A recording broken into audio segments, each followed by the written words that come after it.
strong.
I'm back strong.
2 days of accelerating action have concluded, and 2 days remain.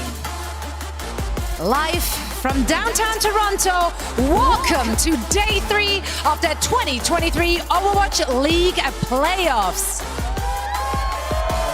And if you love eliminations, well, you came to the right place. The journey ends for 2 more teams today. I am Zoe Schwind, and joining me on this adventure are no other than my trusted analysts, nay, friends. It's Danny Lim, it's Jake Lyon, and Johnny Snowden. Are you guys ready for this? Yes! So pumped. We're Let's ready. go. We got some fans over here. Are you guys ready for today?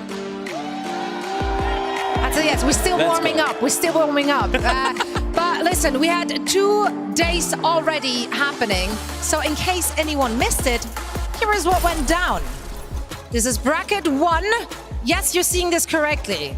Yep. This is not what anyone had in their bracket. In fact, 0 correct brackets remain at this moment.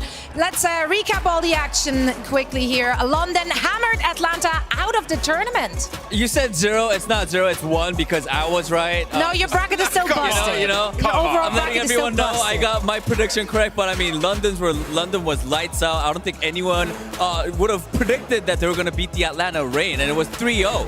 Yeah, and another thing no one predicted was Sparks' run. Hangzhou made history with the first ever back-to-back reverse sweep in OWL Playoffs history. Look, I got a 3-2, but I did not have a reverse sweep in the cards. I did not have a reverse sweep in the cards.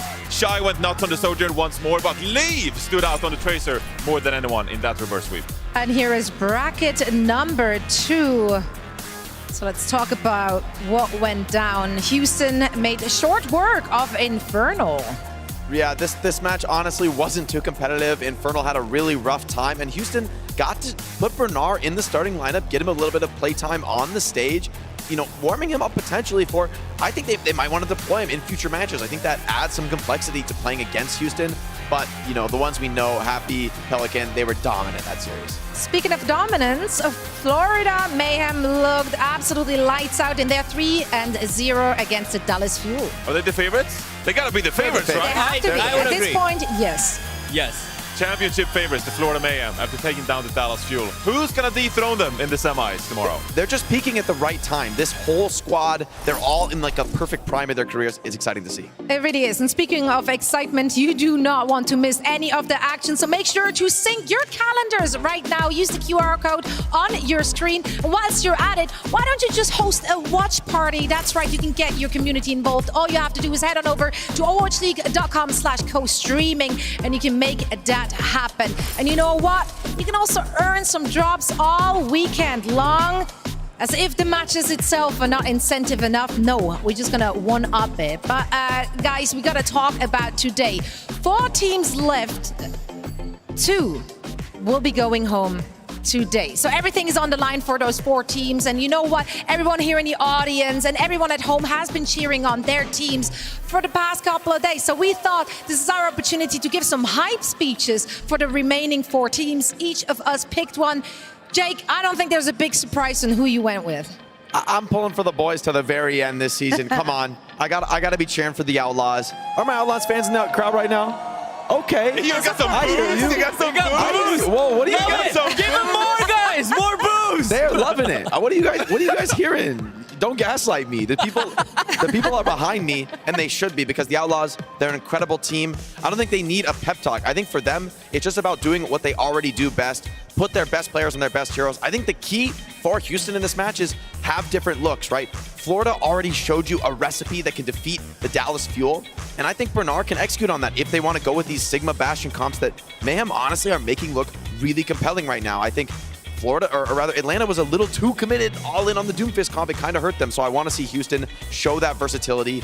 That's one of their biggest strengths in this lineup. These players are absolute monsters. They can play anything they need to. And it's just about finding those right swaps. I know the coaching staff, Junkbuck, Neko, they'll be just fine. Just about making those adaptations and winning the battle for Texas. Well, here's the thing. They're going up against the Dallas Fuel. It's going to be a battle for Texas, and I am here to give you the pep talk for the Dallas Fuel. It's going to sound like I stole his homework because my advice essentially is just going to be exactly the same thing. Here's the thing. Dallas Fuel, we know they're comfortable and very eager to play that rush. They're looking good at it, but they've also shown that they can pick up the Sigma. So I do expect them also making potential adaptations here and maybe playing a little bit slower. I do think that sticking to your bread and butter here it will only get you so far. So they have to adapt. And I think they can actually take a leaf out of Mayhem's playbook here because Mayhem looked really dominant against the Houston Outlaws. So if Dallas Fuel can maybe, make some adaptations there, again, we've seen him obviously on the Zarya. That's what we expected. We've seen a bunch of Jungle Queen as well, but Sigma also came into play. Unfortunately, that was in their match against the Mayhem, so at that point they were just kind of throwing everything and the kitchen sink at the wall.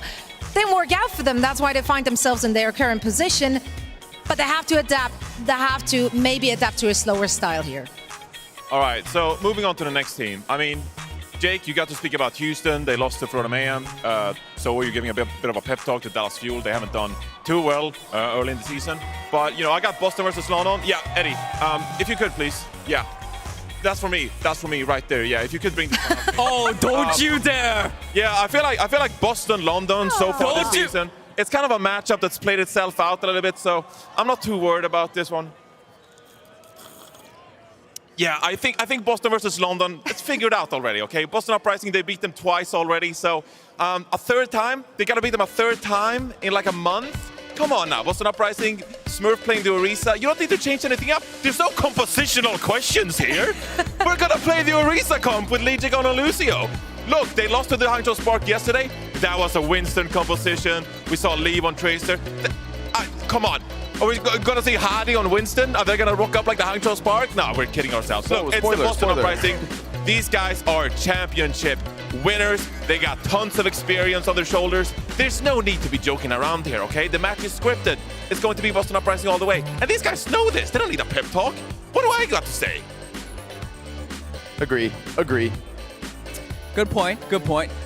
Hey, Toronto, you ready to vibe with me, guys? Vibe Be check. big vibing. Production, roll the tape.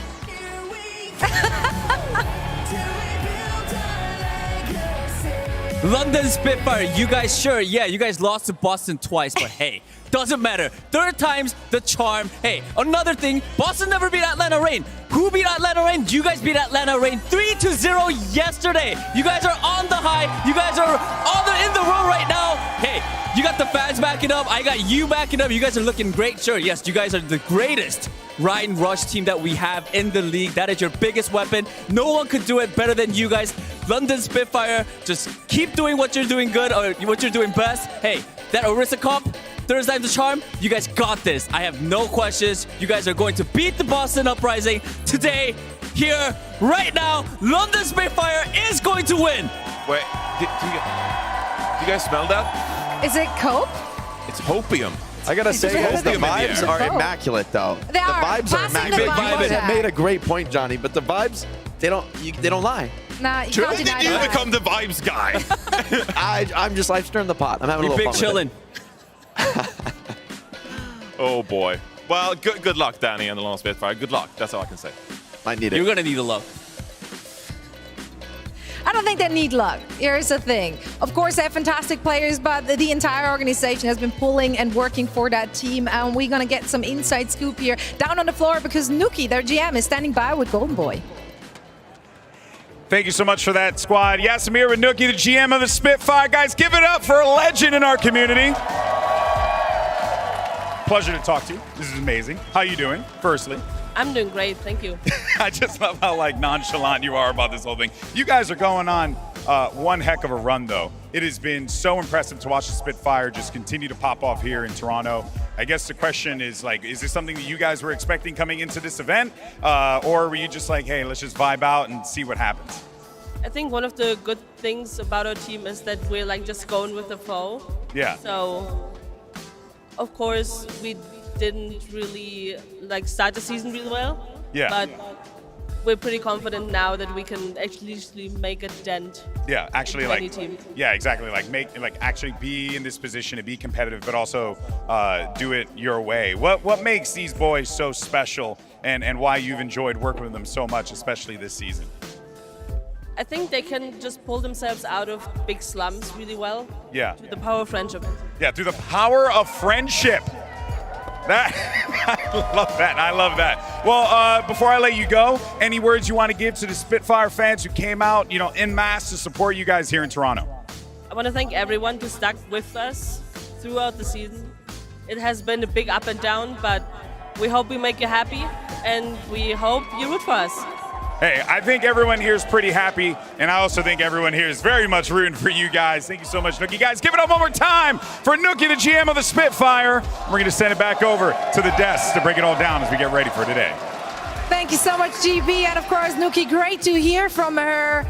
I mean, yeah, the London Spitfire, without a doubt, a crowd favorite. I think a lot of people are pulling for them right now. It will be such an amazing Cinderella story to see them going through to the grand finals, but they have some more obstacles in their way. So lots of stuff to look forward to. And speaking of things to look forward to, we're very excited about our show tomorrow, because not only do we have fantastic matches, no, we're also going to have a deep dive on the new map, Samoa, and we have no other than Jared and Aaron from the Overwatch 2 team joining us for all of that.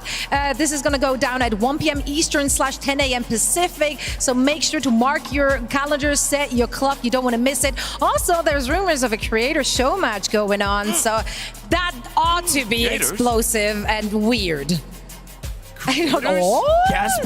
Yeah, look gas, eye emojis. We have a lot to look forward to, a lot to get through. Of course, we have some matches today as well. We're going to break down all the action and hand out some more awards as well after this break, so stick around.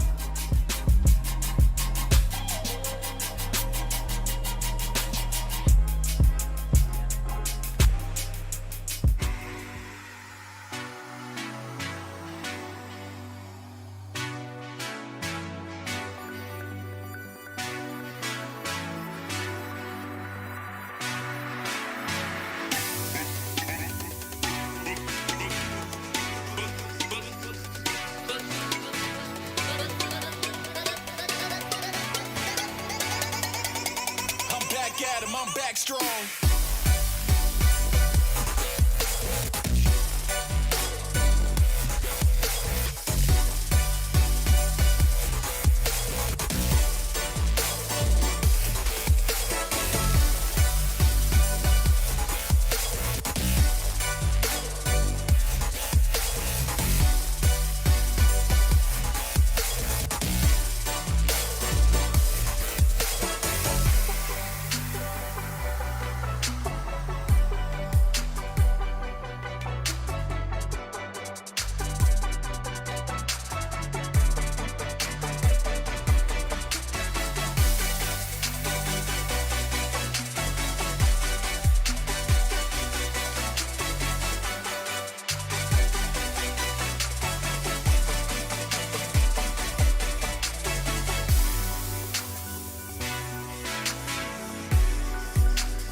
I'm back strong.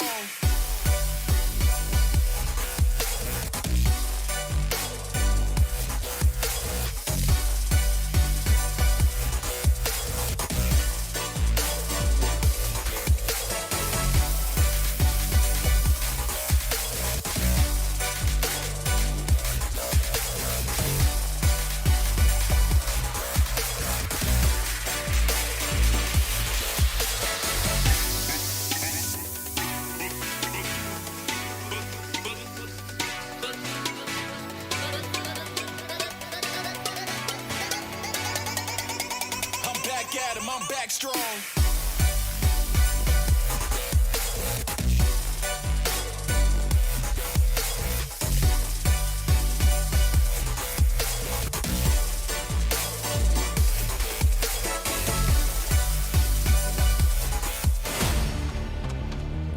Over the last 2 days, we announced Roll Star after Roll Star, but today we're going to pull back the curtain and shine a light on our Coach of the Year. It is Gumba. His team has been performing on the highest of level all year long with the second best regular season record in the West, showing arguably the most strategic diversity out of any team this year. Please give it up for Florida Mayhem's head coach, your 2023 OWL Coach of the Year. It is Gumba.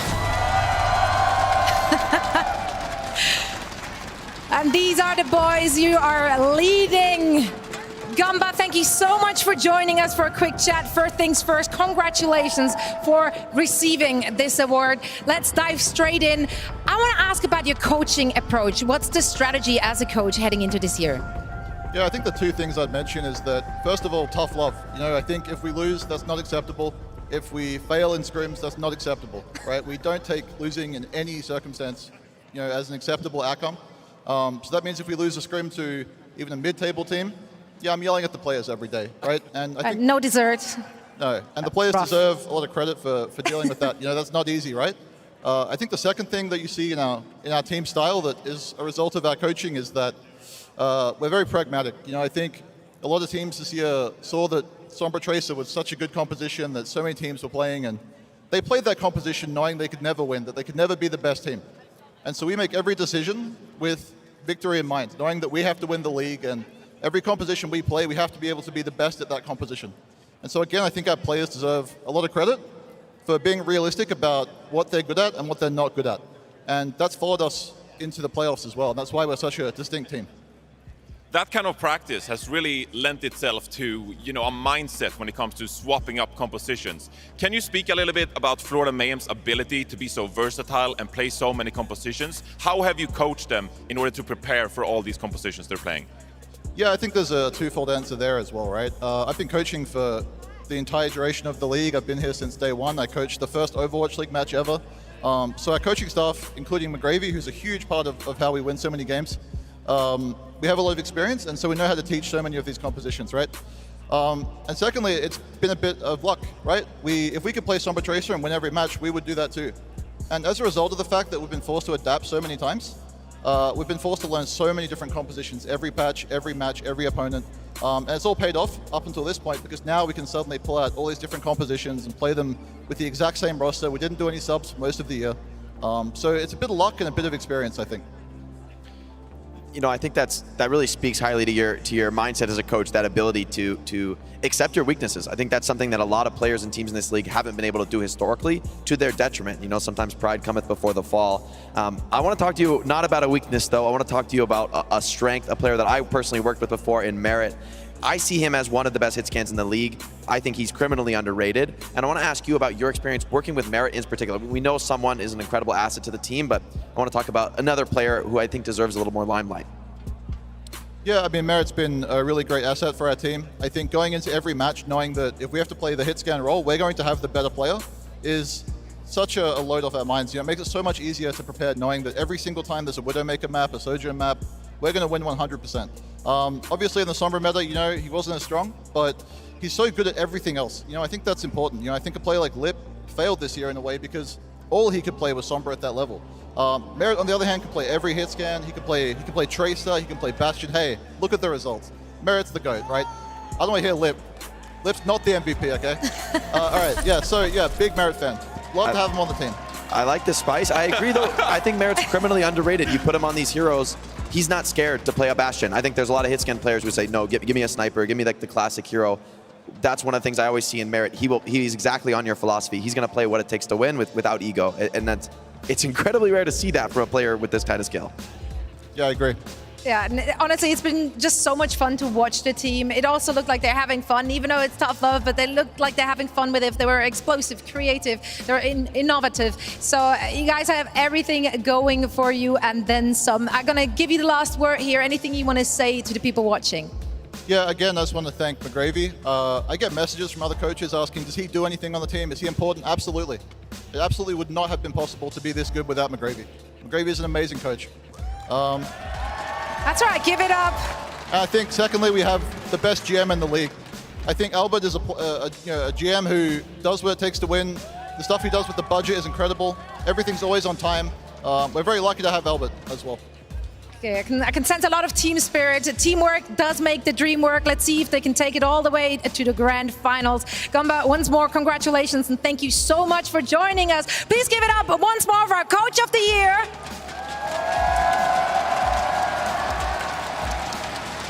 And now it's time to hand it down to Danny on the floor for the Alarm Rookie of the Year award ceremony. Thank you so much, Zoe. Out of all the first-year players that joined the Overwatch League, there is always one that takes the league by storm. To honor this player, we present to you the Alarm Rookie of the Year. Every year, the esports community witnesses the rise of a new generation of skilled competitors. In the fast-paced world of the Overwatch League, where skill and determination meet head-on, one young star rises above the rest. From clutch plays that leave audiences in awe to dominating the leaderboards week in and week out, they have consistently demonstrated an extraordinary level of talent. Congratulations to the Alarm Rookie of the Year, a beacon of inspiration for all aspiring gamers and a true embodiment of what it means to be a part of the Overwatch League. Ladies and gentlemen, please give it up for your 2023 Alarm Rookie of the Year, Dongak from Atlanta Reign.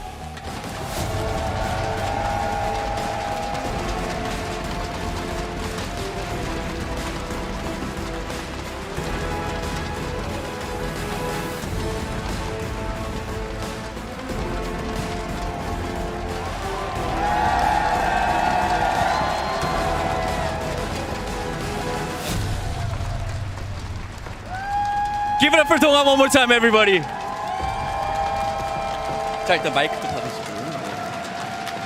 All right. Well, big congratulations on becoming the 2023 Alarm Rookie of the Year for this season. I just want to start off by asking you, how do you feel right now? 자, 올해 신인상 수상하신 거 너무나 축하드리면서 일단 소감 한 말씀 부탁드릴게요.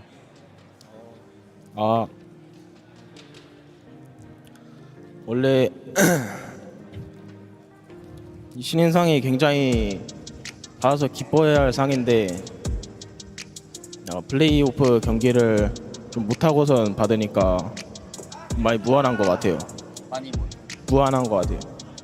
I think receiving this award should be happy, but I feel like we didn't put out a great performance in the playoffs, so I feel a little bad receiving this award. You know what? Guys, what do you think? Sure, Atlanta did lose. But Donghak, you were lights out the whole season. You definitely deserve this award. 자, 플레이오프는 그래요. 질 수도 있어요. 하지만은 이 상은 올해의 신인상이기 때문에 동학 선수보다 잘한 신인은 없다고 생각을 합니다. You guys agree, right? Make some noise. All right. I mean, Alarm Rookie of the Year, you said it. This has a lot of meaning behind it. What does Alarm Rookie of the Year mean to you personally, 동아? 자, 방금 말씀하셨다시피 굉장히 특별한 상인 것 같아요. 아무래도 올해의 신인상 한 명에게만 주어지는 상이기 때문에 동학 선수에게 이 올해의 신인상이 좀 어떤 의미가 있을까요?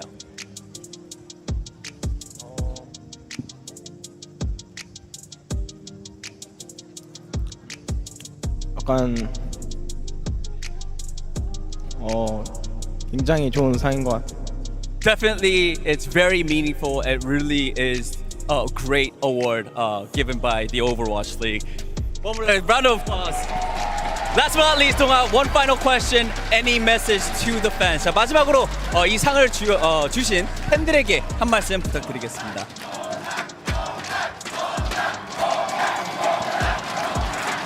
굉장히 많은 팬들이 응원해 주셨는데 좋지 않은 모습으로 플레이오프 맞이한 거 좀 죄송하게 생각하고 많이 응원해 주셔서 감사합니다. It is an award given from the fans to me. I'm very apologetic that we couldn't put out a great performance, but still, thank you so much for this award. Everybody, big round of applause for our Rookie of the Year. Thank you so much. That is all we have. Zoe, back to you.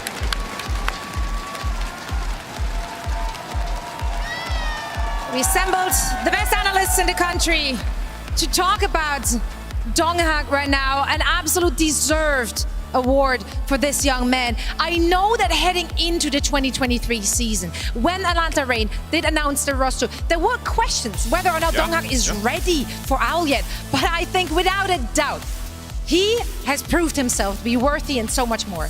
Yeah, I mean, look, I'm going to be brutally honest right there. I mean, he obviously took the loss yesterday, like really hard. And you could see it with him just accepting the award that, you know, he didn't really feel like he totally deserved the award. Like that pains me, you know, as a competitor as well, a former competitor, because this is a guy who's grown so much this past year. He's 17 years old. And like, this is the first time we've had someone in the league who is 17 years old, this young, coming into the league with this much potential. Donghak, 12 months ago, was on a Korean contenders team that went 0-7. His team went 0-7 in Korean contenders, and now, this year, he contributed to the Atlanta Reign, winning the Mid-Season Madness. He competed with Winston players like Fearless, like Smurf. There are like legends of the sport, like a 17-year-old.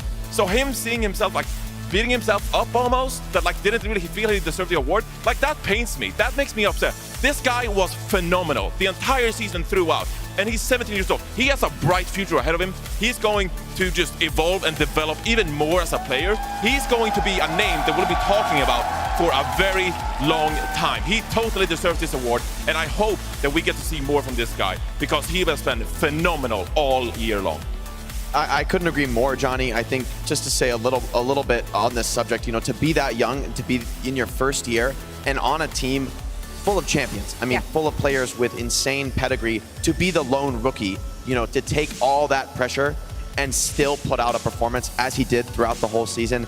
I disagree with you, Donghak. I don't think you played bad. I don't think this one's on you. I think you have to be proud of this season if you're Donghak. I mean, I understand as a competitor, wanting to be the best, knowing that you could have won it all, you're always going to be disappointed if you don't, right? If you fall short of what you could have done, you're never going to be happy. You're never going to have, you know, that confident feeling until you really realize your potential.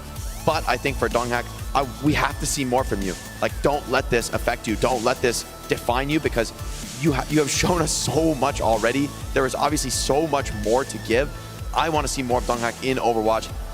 I just think he has such a bright future. He's such an incredible player to watch, and I think he's dealt with something that I could not have imagined doing in the beginning of my career. I mean, 17 years old, it's beyond comprehension. I think he deserves so much respect for putting out the performance he did this season. So difficult to do in the position he was in. Yeah, and as he said, he was surrounded by stars, so for him to still come through, still like draw the attention, and he's playing in a position of the tank. That is a position which, especially this season, has shouldered so much responsibility. You had to be so versatile and so adaptive. So I really think, once more, please everyone, a huge round of applause for Donghak, a rookie of the year. We should be cheering him on, not just today, but for everything to come in the future. And if you want to cheer on your favorite teams, where you can do that in style, grab your jerseys and now deck yourself out. Of course, we have the online shop, but we also have the merch store right here down on the floor, where you can, you know, walk around, browse a little bit, see what fits. I saw Danny down there yesterday. What did you cop? You know, I didn't buy it yet, but I think I'm gonna buy a blue jersey that has, you know, particular blue. Yeah, Boston Uprising, maybe like a right? brighter blue. Dallas, is it Dallas Fuel? Maybe, you know.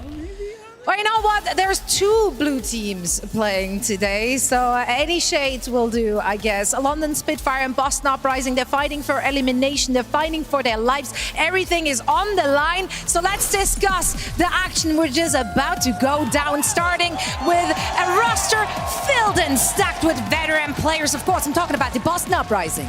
Look, I feel like Boston Uprising, this playoffs tournament, has gone a little bit under the radar. We've been talking about Atlanta Reign, of course, and not making out of groups. We've been talking about the Houston Outlaws, Florida Mayhem as a clear favorite, but I feel like Boston Uprising, because of their versatility, is actually one of those contenders. So if they make it out here against the London Spitfire, they are the ones I'd like to see put up a fight against the Florida Mayhem, because they have that versatility, they have that experience, and they surely have the mechanical skill. I mean, they got Birdring and Decay on their team. Smurf as well, one of those tanks that is so versatile because he has that mechanical skill. Like, Smurf's Surasa play is almost like uncomparable. Like, he's the best Surasa player here in the playoffs, right? So, Boston Uprising, they've got London Spitfire's number figured out. If I'm them, I'm like looking forward to the tournament because they've been beating London Spitfire twice already. Taking a look at their previous meetings, yeah, they took down the LA Gladiators. They took down London Spitfire twice, like the past month, already here in the playoffs, but also in the play-ins. So this is a Boston Uprising team that they're not too concerned about Hadi. Sorry, bud. Like, we know the Reinhardt. We figured that out. We've done that, okay? 2019 was the Reinhardt meta. It's not here anymore, okay? We're moving on. So Boston Uprising, they should have this all under control. We're moving on from Reinhardt. Words I never thought Reinforce would ever utter, but here we are. Speaking of which, though, Hadi is not moving on. He's going to stick to this one. I think that London Spitfire are willing and ready to go down with the ship if needs be. You know, I think this roster is stacked from top to bottom. For me, it's the DPS, actually, that I've been noticing more and more. The way they not only change their heroes from time to time, but adjust their playstyle. I think some of the unique plays I've seen from them is the way they send Symmetra and Lucio splitting up from the group, which is not traditionally the right play in a Rhine comp. Usually you stay all together, play as 5. They find these little edge cases to split off a group of 2, get 1 kill, come back to the team. I mean, the way they execute that, it's very easy to mess up. It's very easy to be punished. So far, Boston Uprising have done that sometimes, but I think London, they have that playmaking potential coming from the DPS. They know how to leverage all of these team play abilities in a way that I don't think we've ever seen this comp played before. I just don't think that we can really look at this match and analyze it. I think we need to vibe check here, Danny. Yeah, I mean, we all know what both of these teams are gonna run. There's no questions asked. So let's do a little vibe check here. Let me see. Look at this guy. Look at Hadi, the chatty Hot Dizzle. He's just happy. You know why they're happy? They just took down the Atlanta Reign. They sent them home. They're feeling good. They're big vibing, bing chilling. Everybody, they're good. They're good to go. Boston, though, you know, they might be okay too. You know, they already took down London Spitfire, so they're okay. But they did take an L yesterday, and it was a pretty big one. They got reverse swept by the Hangzhou squad. So vibe check. I think London's in a good spot. Come on now. Just like this Booper. How are you gonna do them like that? Brutal. These guys are consummate pros, Danny. These guys they've been around for so long. It's one of the few teams that I just can't imagine they're gonna go down easy. Like, this is not a mental boom team. So when you were a player, when you lost a match and you have to come back the day after, you've never been shaken up? It's hard, it's painful, and sometimes people do get shaken up. But I feel like these players, man, I feel like Decay, Birdring, some players, you know, some players take a loss, and maybe the enemy team is trash talking you, and that gets in their head. Guys like this, like London loves to talk smack, you know, they love to type in the all chat, and I feel like these Boston players, they're not the players you want to all chat. Dude. You're going to take them to the next level. You start BMing, I want to see London throw some BM. If they're ready to, like, let's see. I think they will do it no matter what. Game. I think they will do it no matter what. You know, I think players like Decay, Smurf, Birdring, even Lijiang, you know, don't look askance at them. They are going to come for your backline. They're going to make plays. That's what's been so consistent for them every time they play the London Spitfire. Here's the thing. I do want to roll with the vibes. I want them. Like, my heart wants London Spitfire to win, but if we're looking at the prediction, I cannot let them win. I think Boston got it. Please don't boo me. Boot that guy. He's probably going to go for Boston too. You don't have to boo me yet. Save the ammunition, you know. No, I mean, I'm sorry. Just Boston Uprising, they've won more than once already. Sorry. I tried so hard to convince Zoe and everybody, but hey, I guess you're going down with the Boston Uprising because it's gonna be London taking the win today. Third time's a charm. London, bring it home, baby. Let's go. The fans might agree with you, Danny, but I'm sorry, I do not. For me, 2-3 wins in a row from Boston Uprising. I think they're the clearly better team. I feel if London had more adaptations in their playbook, they would have brought him out already. They would have brought him out the last time they played Boston, but nothing worked. If anything, for me, Boston seemed more confident, more comfortable in this matchup. And I think London are going to make plays. I think they're going to fight hard. But for me, Boston's raw skill is going to be stronger. And I think, honestly, looking forward to the playoff, I think Boston have a better chance. Did you? Johnny. Hold on. Johnny. Hold up. My brother. I went with Boston. I went with Boston. I'm sorry. All right. Well, It's so funny how Johnny always gets the biggest boost. I know. It's kind kind of nice. I like that he's taking the hits for us. He's catching the strays. He's a tank, you know? He's tall, that's right. Like, he has to catch the strays. This is how it goes. Well, regardless of who is going to come out on top, we are looking for an explosive match, a close series. We can't wait for it to happen. So let's get ready for our first match of the day. London Spitfire going up against Boston Uprising. Proud partner of Toronto Defiant. Bell, the official network provider. TD, the official bank. AMD, the official PC partner. EPOS, the official audio partner.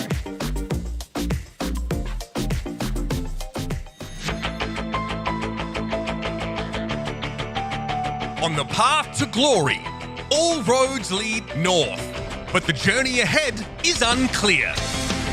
The best of the best face off for the right to call themselves champions.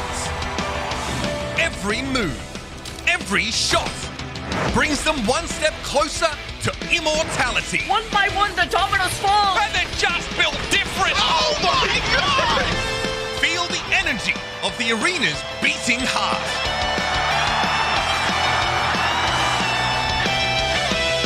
The stage is set.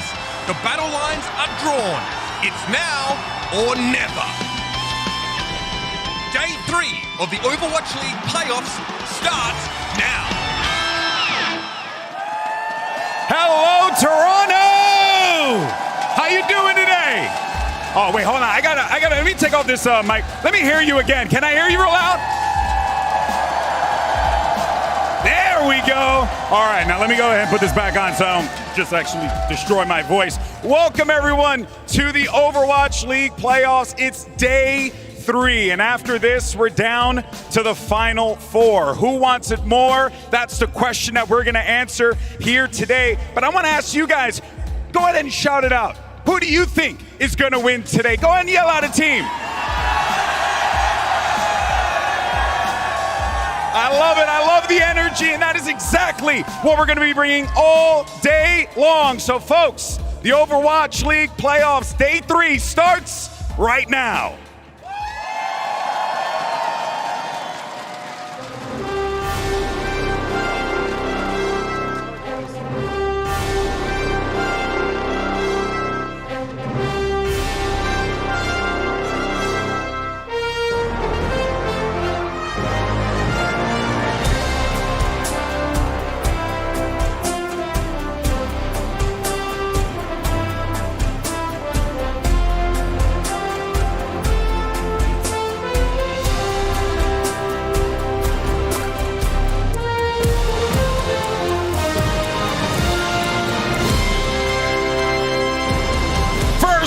Put your shields up for the London Spitfire! All season long, but so far it has not slowed them even a half step. These players are incredible. They know what they play, and they've mastered it. They play it to perfection. The crowd, you have been electric in your support for the London Spitfire. I know it means something to them, because when you cheer, they go to that next level. I think they're going to show us something maybe they've never shown us before. Yes, their opponent is scary, but somehow I don't think they're scared. I think these guys have what it takes. And their opponent, the veterans, the Boston Uprising! Boo all you want, but facts don't care about your opinion. The Boston Uprising features some of the best players we have ever seen in this sport. 2-time champion Smurf guides in the tanking role. One of the best backlines of all time in Lijiang and Isayaki coming over from the Shanghai Dragons. Birdring, remember him from the 2018 Grand Finals? And Decay. Will he fulfill his destiny to finally win a championship tomorrow? All right, here we go. This is it. As the London Spitfire and Boston Uprising take the stage, one can move on, the other, their journey ends today. So let's go ahead and get a temperature check. Who are you feeling out here today? How about Boston? How about London? How about Boston again? How about London? Oh boy, this is going to be a good one. You don't want to miss it. Let's send it over to your casters. It's Vicky Kitty as well as Necra. Thank you so much, Golden Boy! Hello, Toronto! Thank you so much for welcoming us again here for another day of playoffs. I'm so excited to be joining my partner, Necra, here on the broadcast, and we get to rizz up, clear the skies, because we have one historical match coming to you guys soon. Can London Spitfire do it? Have they figured it out? Riding the momentum after taking out the Atlanta Reign? Or is Boston Uprising Smurf? Being the way that Smurf is, I saw a sign, Smurf and Turf. Can he continue carrying the Boston Uprising and these amazing legacy players to victory? This is a rematch of the decades right here, especially when you take a look at how both of these teams are juxtaposed against each other. You talk about the legacy, the veterancy of the Boston Uprising, but what about the team that against all odds, after their abysmal start to the season, after they fought their way through the summer stage and the play-ins, earned their spot here at the playoffs and want to prove everybody wrong? The London Spitfire. They are sitting here in the lower bracket ready for their revenge match. This is the third time these teams are gonna play up against each other. Boston Uprising have had the upper hand twice, but it's third time the charm. Can they get it done here today? With the power of hashtag do it for Danny, Necra. We gotta get that trending. We gotta get that trending, and I know that's what London has on their mind every single time that Danny himself gives them his own energy. We are obviously starting off on Control over to Lijiang, which if you look at the set history between these two teams and London's strengths in general, this is where they always come out on top. Control has always been their map to take. Now we gotta see if they can continue on. But what the biggest difference maker is when you take a look at Boston Uprising also competing on this map is that this is a great map for their competition as well. Every single time that Boston Uprising have had the upper hand over the London Spitfire, it has been with this Bastion, Genji, Orisa, Bap, and Lucio composition that they have been able to find that success with. But you can hear the crowd cheering for Hottie's Reinhardt, and that has been one of the biggest difference makers from this composition and why London Spitfire have been so strong. This time around though, Vicky, a huge wrench into the plans. This is the first time that London Spitfire have committed to this Mei from Backbone to be able to go up against this superstar composition that Boston Uprising have brought out. So is the Mei going to be enough to help swing the tides in their favor as London Spitfire need a Hail Mary to be able to make this the third time? Although that icicle almost dunking Izayaki in the head, who said, do it for Atlanta. Another script here for the Boston Uprising. Smurf feeling a bit of that pressure and being the first one to go down. Hottie feeling the cheers of the crowd. Taking care of Immortality Field from both sides, and it looks like the London Spitfire with Hottie hitting Lijiang, saying hasta la vista, gone, and now they're going to be able to take over the point first in this round. First capture going over to the London Spitfire, and that was where they were able to take out Smurf right away. And when you remove that frontline presence from the Boston Uprising, every other piece is able to fall so much faster. Especially when you look at Smurf being able to lead the charge and being able to mitigate all of that damage on the Orisa with the spear spin, you're just able to contest way better against this Reinhardt. But there's the amplification matrix. Oh my, the damage too. Window Bastion to Window Bastion, but the difference maker here is Backbone being on that Mei, has that wall. About to get the Blizzard online here, while Admiral also has that sound barrier ahead of time before Lijiang gone. Decay has that blade, and they've already found Landon. No Immortality Field, and they're gonna hold on to that for now. With the Immortality Field from Izayaki, they put themselves into position, they find Sparker, they find Hottie, and they find themselves right back on the point while staggering. Poor Backbone. Oh, that's so rough too, because all the while during that chaos, Boston Uprising were able to grab the point away from London Spitfire. So that stagger is going to net Boston Uprising so much extra percentage on this first point. They're also able to hold so aggressively when Smurf has access to the Orisa ultimate, and that Terra Surge can be able to just clump everybody together on the Spitfire and make them even more vulnerable to something like the Decay Blade that is also ready to go. So Boston Uprising, they do have the cards in their favor at the moment, but that can surely swing the tides. Oh, but Smurf is waiting for it right there by the window. Burgering activating, artillery here, but the shatter comes down. The follow-up from the Soundbird from both sides from the Spitfire. Lijiang helping out the rest of Uprising, enabling Birdring, the Terror Surge, to find Sparker.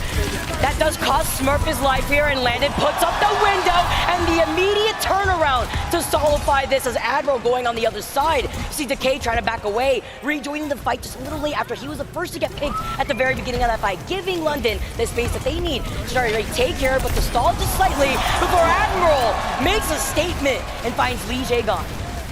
Nice aggressive play coming through from the London Spitfire. That was incredibly expensive on both sides. And that's gonna leave Boston Uprising with just the Decay Blade. He's looking for an opportunity to use it, but Backbone's gonna throw the Blizzard first. I got a little scared there. The diamond looks like he almost hit him.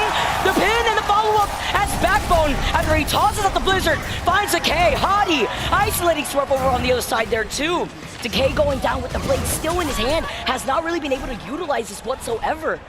It's been 2 team fights now. Yeah. That Decay has just held onto that blade, but we're starting to run out of time for this. Birdring is going to be able to get another artillery strike online that can help to try to open things up, or at least navigate the London Spitfire a little bit easier into those loving arms of that Decay Blade. But it's about whether or not London Spitfire even give them the chance to use it, because right now, London are setting a quick pace with these fights. Trying to wait and get into position. The window's going to buy them some space and time here. The window on the other side with a tank mode already activated here. Lijiang though gets picked first. That's going to be huge here. And Admiral's about to get another sound barrier. Well, Hottie's about to get the shatter here too. Here comes the Blaze and Decay moving in. You saw the land, but he gets shut down. That nade ricocheting, hitting Decay straight in the face. And Hottie gonna hold on to that sharp rod for right now. We're looking at Smurf in the face, just try to go for the pin. And it's just gonna be another clear from the London Spitfire in another opening, and they needed it. Boston Uprising at a ready 98% with London about to match them. And that's so impressive as well. London only needed the amplification matrix in that fight in order to be able to take that away from the Boston Uprising. 2-3 ultimates at this. The Arc Shatter from Hottie trying to hold them at the door. Right in Smurf's face though, looking at him with no fear. Fortify activated. Terror Surge is online for the Uprising, but Admiral's got that sound barrier.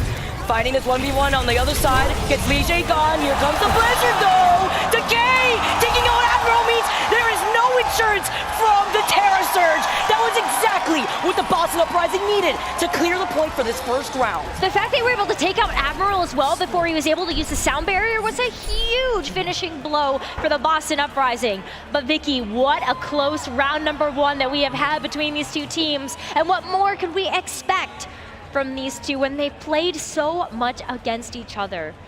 Gotta see this replay though, because Smurf with the Terror Surge here in these final moments, you see the Spear Spin go forward, and then all of a sudden, the Terror Surge just pulls Admiral right into that line of fire.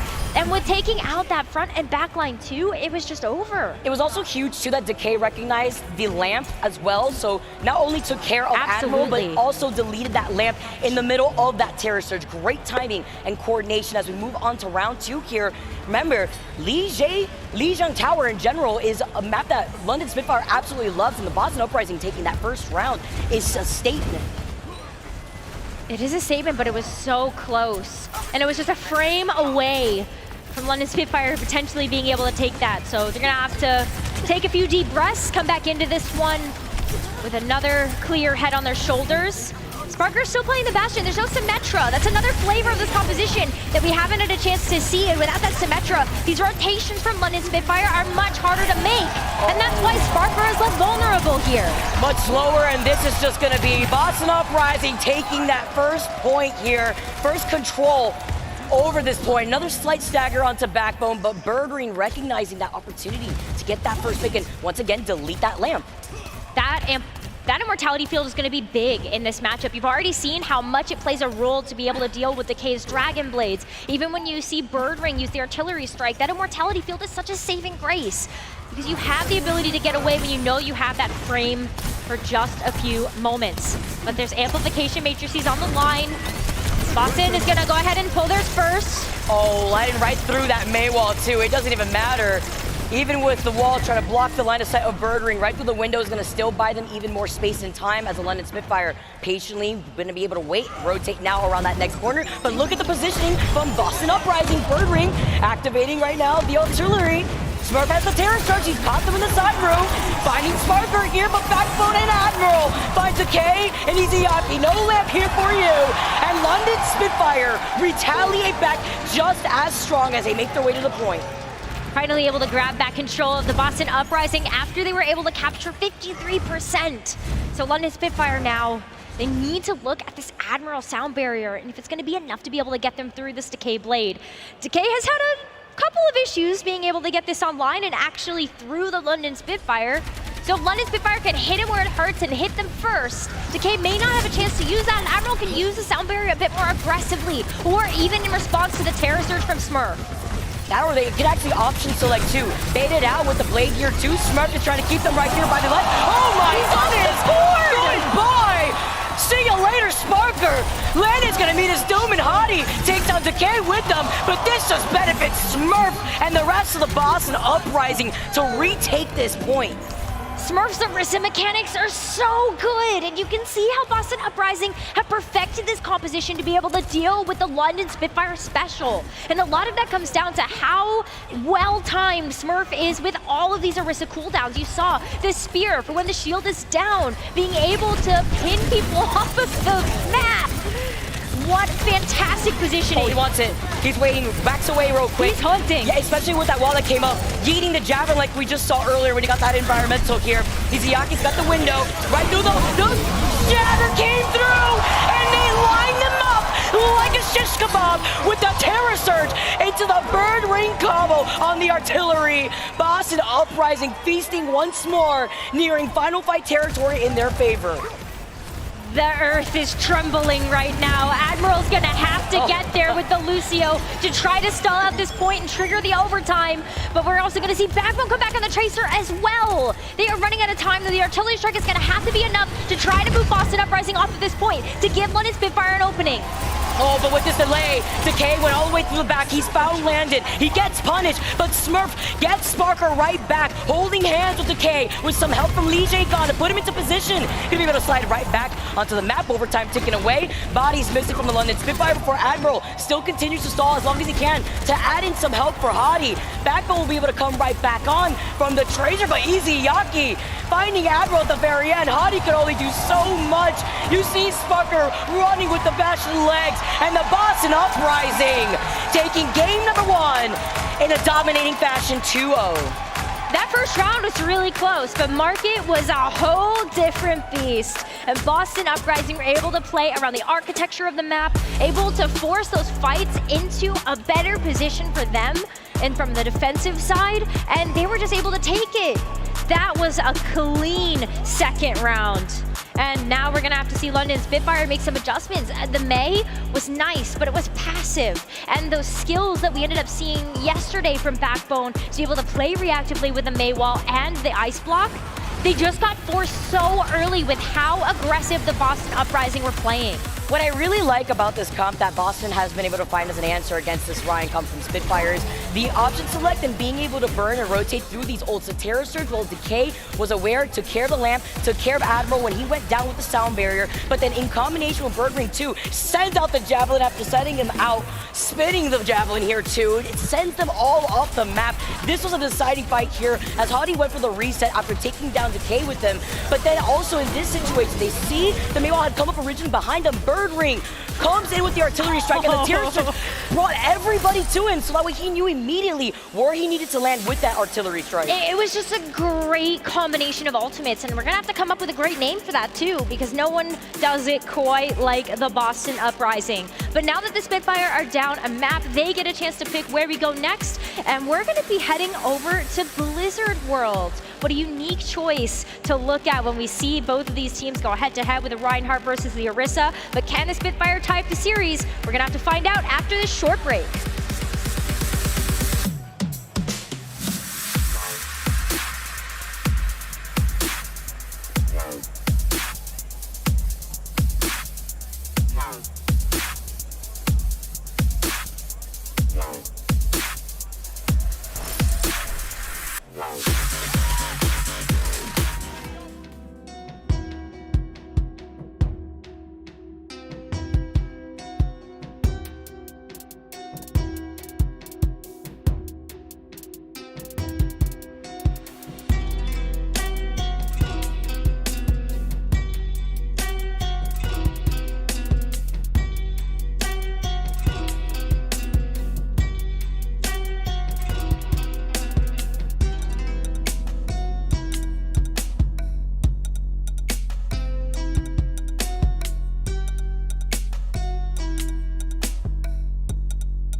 Welcome back, everyone. Boston Uprising looking to humble the London Spitfire, taking map number 1 after a rather close round 1, making a pretty big statement in that second round. And I think, Necra, the biggest staple, as we take a look at his face, it's got to be Smurf, one of the most, probably if not the most flexible tank that we have in the league. And we highlight him for all the right reasons. At Des, Johnny specifically touched up on what an insane player Smurf is. This was just from that first map alone, but Smurf has so many answers when it comes to dealing with the London Spitfire, specifically talking about the Orisa, the option coverage that they have with the Genji, with Decay, Burgering on top of that. This was such a beautiful play here too. We saw Izayaki pretending like he was in the Matrix, jumping around the shatters, being able to put down that lamp at the perfect time, but it was Smurf enabling the rest of his team here, following up with that Terra Surge combo.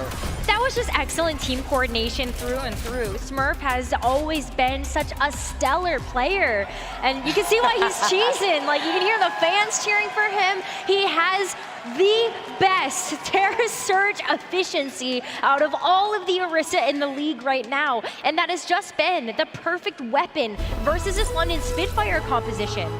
But it's been so much of a treat to watch both of these teams so far in their journey of the season. And now Spitfire get a chance to try to bring things back to their home field advantage with their map pick of Blizzard World. Last time we saw these two teams play, obviously, was day number 1, where they actually ended up going to King's Row, and Boston was able to take that 2-1. We saw them immediately verse them 3-1 at the end of that series, but going on to Blizzard World, we can maybe expect to see that Sim teleport coming out. We have to see how that they can try to get to the high ground, but it is incredibly difficult to pull that off, especially once you get that payload around that corner to that first choke. To try to get to that second area checkpoint, to get around with the Sim is rather difficult. That was one thing that the Boston Uprising did really well, too.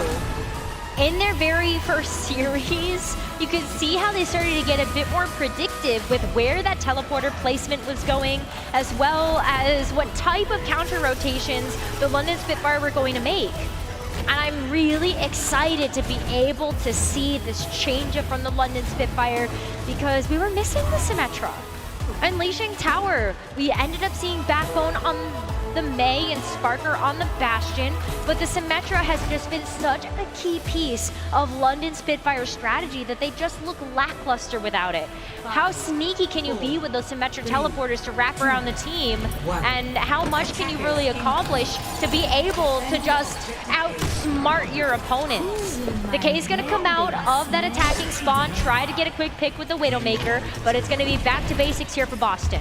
I also think about the jab spin also knocking him off the high ground, or just the javelin in general. That's true. Yeah, something that they could keep in mind, but here comes the Sim teleport, so that way they can get right back to the point, reposition themselves after seeing where Boston Uprising want to contest them. It looks like they're going to be able to wrap around to try to force out the supports if they want to hang out to the high ground. Everybody from London actually was on that high ground. They give up that space just for now to contest it by the choke, and Sparker with that nade, finding Decay once again like he has a magnet here. Backbone baiting them, putting them back into the microwave before finding themselves right back to the high ground. This is for positional advantage here, but it's finding that patience after getting that first pick that allows London to keep up that aggression, while Boston Uprising still has that positional advantage before dropping down here. Engaging on this fight here is going to be Sparker, just backing away, hand in hand with Hottie. I love the disengage, though, the counter rotate from London, giving Boston the space.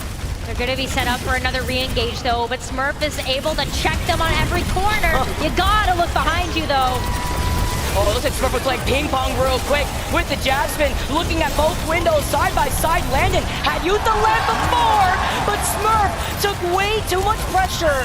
Decay comes in, and with Burgering going down, it's the trade. Lijiang gone, had the sound barrier, uses it at the very end, but Aggro had that to match with 3 members of London still alive. Boston are still continuing this aggression without giving too much time for London to reset. Yeah, but do you see how close they got?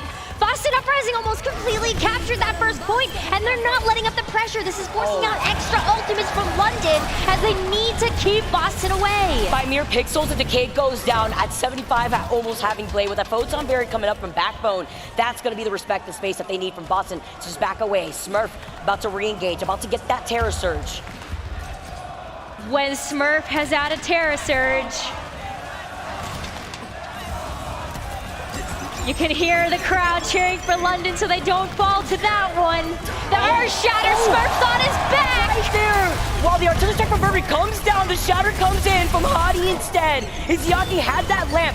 Good timing. Sparker answers back with his own artillery strike. Blocks out the exit from Lijiang. Smurf goes down next. So much damage output coming in from Backbone, who has had all the time to charge up, while Hadi gets the finishing blow, rather the pin onto Decay.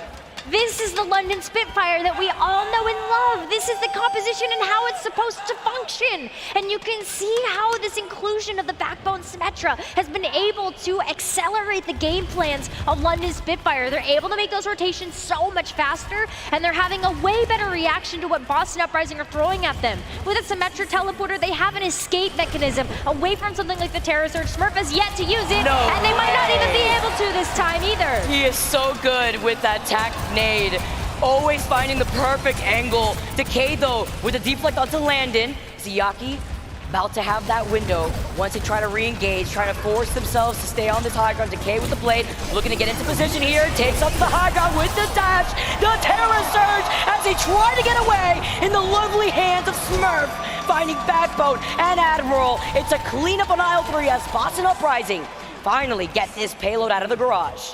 That was a great combination once again, and that was when Izayaki was also not present to be able to help heal up that front line. So excellent awareness by Boston Uprising and patience to be able to execute that particular combo of ults. But London now, they're back, and they are playing so close to this card.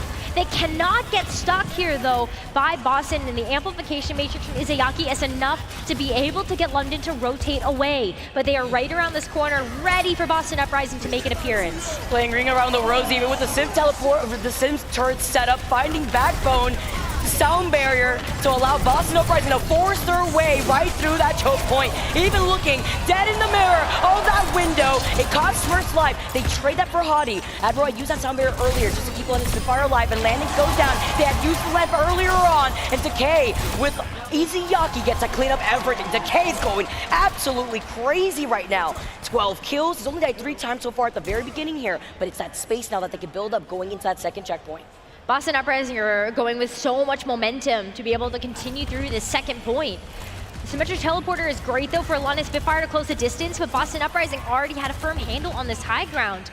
They're able to dance around this, whether or not they're going to stay on top or just go below to play around the natural architecture of the map. There are a lot of hidey holes here for Boston Uprising to get out of this damage, but not when you've got a giant hammer. So worth it when you're staring at the barrel of a shatter to solo shatter and find Smurf from the back. Taking care of Boston Uprising now has allowed the London Spitfire to now set up in the spot that we were wondering was going to be difficult, while also stalling out Izayaki, unfortunately. Yeah, the Baptiste is just so easy to stall as well. There's not really a whole lot that you can do, otherwise like you still generate some of your health back. That's just the perfect target. And now Boston Uprising have less than a minute remaining to try to get the second checkpoint and get themselves more time in the bank to head into the third. But they're getting dangerously close to that combo that gives London so much trouble. Smurf is just a couple away from being able to get the Terror Surge. Put down the window though, and they're gonna match out with the window on the other side from Landon. Comes the artillery first from Burgering. Looking to see where Landon's positioning is as they put it right behind them. Doesn't look like the lamp had been used just yet, but playing right by this choke, playing this patiently like we have already seen the London do in that first payload section. Trying to actually find the pin right there too, while Smurf sends out the Javelin. He's about to get the Terror Surge. Burgering with the nade finds Hadi though, as he tried to go for that pin, overextending the full Tom barrier, only separating themselves from Hadi, while Smurf holds forward to find Sparker, clearing out this section, the second checkpoint. Now managing to wrap around in that next corner to build up that space. Look already at the aggressive positioning that Burgering's taking. This is where the going gets tough for Boston though, because this third point can be notoriously difficult to full capture, but they have a Terror Surge, and when there's a Terror Surge, there seems to be a way, especially when it is in Smurf's hands. But London, they have some tools to deal with this. You've got the sound barrier. Lijiang's going first. But the sound barrier first coming in from Lijiang. Admiral can't answer back. He just held on to it in that moment from that Terror Surge, pulling everybody in. And it's Decay to follow up right afterwards, popping off. Nobody stopped them, nobody to stall this payload as it wraps around that next corner. But at least Spitfire will still have that sound barrier to contest. They're gonna need to use that sound barrier, but the timing is so important because Izayaki has that amplification matrix, and if you put that too close to the spawn room doors, London Spitfire have no choice except to try to go right through that damage. So there's the amp matrix, there's the wall in response, Backbone's on the Mei right now, but they're gonna have to get it done with the sound barrier now. Get aggressive. Less than 30 seconds, the sound barrier comes in from Admiral. Landon has that window too. Hadi also waiting to put himself into position with that shatter in hand, but Boston Uprising managing to back away around that next corner, waiting for Smurf to make that first move here, forcing their way out. They know that Hadi has that shatter, and with Backbone being back on this Mei, look how quickly he was able to get that Blizzard. Sends out the shatter in Smurf's face, who has the jab spin ready to go. The artillery strike, though, finds the mortality field, but the London Spitfire have the advantage. Overtime ticking away before it still is fully stopped. Lijiang gone, though, to take care of him. He's the last member alive from the Boston Uprising. Just a matter of time. They prevent the Uprising from getting this payload to the finish line. That does put an important win condition on the board here for London to be able to win their map pick. Boston Uprising still got that payload very, very far. And now when they're on the defending side, their composition gets pretty strong. You have to find a way to dislodge Birdring. Birdring was a problem even in their series yesterday versus the Hangzhou Spark. That Bastion can be so difficult to approach. But with the Symmetra, that does help to close the distance, maybe even get behind that Bastion and force Birdring into a more disadvantageous position where he can't just sit there in tank mode. At least in front of the window, because when you consider how much damage comes out from the tank mode and then the sim charge being 2, it is so much damage. And Izayaki, though, has been charging up these amplification matrices so fast.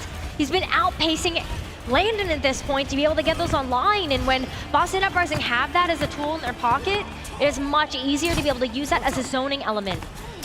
But Genji, too, is just what a unique piece of this team, where Decay, every single time he's able to hit the blade, whether it's with the artillery strike, the Terra Surge, it's just been so efficient at being able to have that fight win. Or even forcing out the lamp from Landon like we had seen previously. It's always making sure that that insurance policy is just off the table for the London Spitfire, which is just great coordination from Boston. It opens up the door for anything else from Boston Uprising to do exactly what it needs to. That was dangerous, that's risky. I knew what they were doing there. You almost got away with it too, but you can't let that happen in the playoffs. Smurf was standing right there, ready to stare at danger right in the face. Also noting where London Spitfire is going to rotate. Obviously, Backbone going right back to the sim, just going to be able to try to TP their way to maybe force their way into high ground unless they're going to rotate to the back end. Smart rotation here. London Spitfire don't want to give away too much positioning to the Boston Uprising. So they're going to wrap around the point, they're going to try to force them off so that London Spitfire can take that away, especially while they're waiting for that teleporter to come back online. And everybody on Boston's getting pretty low. They're forcing out a lot of important healing cooldowns now coming through Boston. So that pressure from the nade coming out from Sparker is always so scary. Comes Hadi though, right on that next corner, sees that Jabshin, stares at it right in the face, and the Jabs throw toss actually comes in. The lamp from both sides have been used up, but Izyaki's so incredibly low, and so is Birdring. You see the trade from both Bastions here, and the window used up first from Izayaki may have just given them that advantage here, but this fight is lasting for so long as Backbone finds him right back. Lijiang gone, nearing that sound barrier, but Landon forcing his way right onto this point to get that first hit. Oh, the amplification matrix just gonna be used here a little bit selfishly. You want to make sure the Decay is just off the table. And you buy some time for the rest of the London Spitfire to get back here, but Smurf's already so low. Oh, but they were just waiting on the sound barrier. Perfect timing here from Lijiang gone, but it's still not enough. Birdring gets deleted from Sparker. Landon had used that window earlier, on with the photon barrier and the sound barrier from Admiral. Keep the London Spitfire in this fight. Make way for Hadi. He's going to be able to clear some space, already get put into position as they get the payload moving. And more importantly as well, London Spitfire captured that in much less time than the Boston Uprising. So you have 4.5 minutes for London Spitfire to be able to make it through this second objective, and they're already going to be taking high ground presence. They're going to back away a little bit, doing a little bit of a scouting mission, giving some space to the Boston Uprising. but they have a lot of momentum, and they're just waiting patiently for Decay to try to come in with this Blade. It's a patient game now. Play defensively, let Decay make the first move. Oh, he goes in with the dash up in the air, dives right in with the Blade, trying to isolate Admiral, who's in some trouble, but Landon helps him, protects him. Izayaki had used the lamp earlier too. Backing away though, Decay is so far ahead and didn't get that output from the Blade that they were looking for. He's so far behind the team too. And he's dead! No way! He's just dead! He got stuck back there after the Blade came out! He tried to isolate Admiral, Landon saves him, and he's too far gone to make his way back to the safety of his team, and then he gets picked up. Are you kidding me here? Smurf does have that Terror Surge though. Here could be the combo that we saw earlier. Yeah, and Decay still has time to be able to get back. So you do have the Artillery Strike, the Terror Surge, a great combination of ults, but the Amplification Matrix too, and now Lijiang is down! No way. With the lamp being called in from Izayaki, the window, looking on both sides. So the start coming in. So I'm trying to get into position, but immediately repositioning themselves, getting onto the high ground, which is so important. That's why the Symmetric Teleporter is so valuable. That was a huge escape mechanism. Oh, and he gets everybody here. Smurf and Birdring put on a shish kebab for Backbone to finish off. Maybe getting some leftovers for later. Izayaki literally won, actually managing to survive as he puts out his own lamp. Smurf had used that Terror Surge earlier as Hadi goes in for the pin, finds himself against that pillar, swinging the hammer like a fly swatter, staring at Smurf straight in the face. Well, he's got no sustainability other than Lijiang right there, and they won't be able to recontest at least with the sound barrier, but right now, London Spitfire have all the space for the second checkpoint. I don't know if they even want to come in and recontest with this though, with the sound barrier, because Sparker's going to be able to zone them all off with this Artillery Strike, and that is going to net London Spitfire the second checkpoint. No other picks are going to come through here, but if that had happened, huge snowball effect. London Spitfire, though, 3 minutes, 40 seconds on the clock to be able to make it to that white box of victory. That is the win condition that they set for themselves, and they still have ultimates to spare. They're going to want to take an eco push here. Boston Uprising have a lot of valuable ultimates on the board, especially with Decay's Blade. No TP for them to get onto the high ground. Landon has that win. Oh no, he's unable to save Backbone. The nade from Birdring now sets up Boston Uprising to get very aggressive in this choke point before just backing away, wasting even more time away from the London Spitfire. About to reach less than 3 minutes here as Decay is about to get the Blade to match out with the sound barrier from Lijiang. Still jockey for position as well. This corner is so important for both teams. But when Boston Uprising do have a bit more of a positional advantage, the Photon Barrier can help mitigate some of that though. Love this patience that we're seeing from the Uprising. They use that window just to clear that space, waste the Photon Barrier in that same breath. Just waiting to see who's going to use that sound barrier here first to get into that position. The later beat will win. Waiting patiently here around that next corner. You see Decay just getting into position, but right behind the payload, he profits. Finding four over on the other side with the shatter, releasing Khan, trying to save them with the beats. Cannot come through, but at least with the lamp from Izayaki, it's a second life. Smurf is about to get that Terror Surge. They're trying to bait them into that side room. They're not trying to take the bait just yet. And with the artillery, maybe trying to force them all the way back. Love the pieces that we're seeing right here. With Decay loses his life and answering back to punish the aggression is Sparker. Smurf used that Terror Surge on what? He lost it! On what? He lost it! Smurf was hitting the Terror Surge and the London Spitfire took them out immediately! And now there is not much meterage left. Boston Uprising can come out of the spawn gates with that Blade, but it's gonna have to be a big one, and London Spitfire still have 1 minute and 45 seconds to work with. So this is multiple fight attempts if they're able to take them fast enough. This could be a chance to come back the window, but staring right across the Photon Barrier, breaking it through, and this is what we see usually in the combo between the tank mode into that barrier, into that window, the Artillery Strike, being able to destroy Izayaki's lamp. Blade. Yeah, take a look at that Blade that Decay's been holding on to for right now, but Lijiang's also about to get that sound barrier. Wants to wait to combo that together in case London Spitfire try to approach, but gonna hold on to it for right now. Hadi, though, puts himself in a position where Sparker, and you see Admiral coming in. He answered back from the Blade, but he used the Blade in front of the window, in front of the Matrix. Oh, and it's profiting, and no Boston Uprising, nowhere to be seen, as a London Spitfire take map number 2. Tying up the series right now, it's going to be 1-1. And London, Boston, this match is delivering. a great way to be able to force Boston Uprising into a bad position as well, but they've got to hit that blade reactively. If you don't have the chance to set up, you're already at a disadvantage. Because London Spitfire are able to just focus that down, and that has happened a few times in the second half of Blizzard World, where London, they just focus down the target that's using their ult. Decay with that angsty blade in front of the window. It was rough. And they also had just disengaged so quickly, specifically talking about the London Spitfire, recognizing and waiting, baiting it out, putting out that window on such a good time, and just staring at him using it on nobody in that moment because they already had rotated right behind in that same instance. Beautiful plays also. I want to pinpoint the Photon Bears. Yeah, we saw at the very end get destroyed from the window into the tank mode from Bird Ring in combination with Izayaki.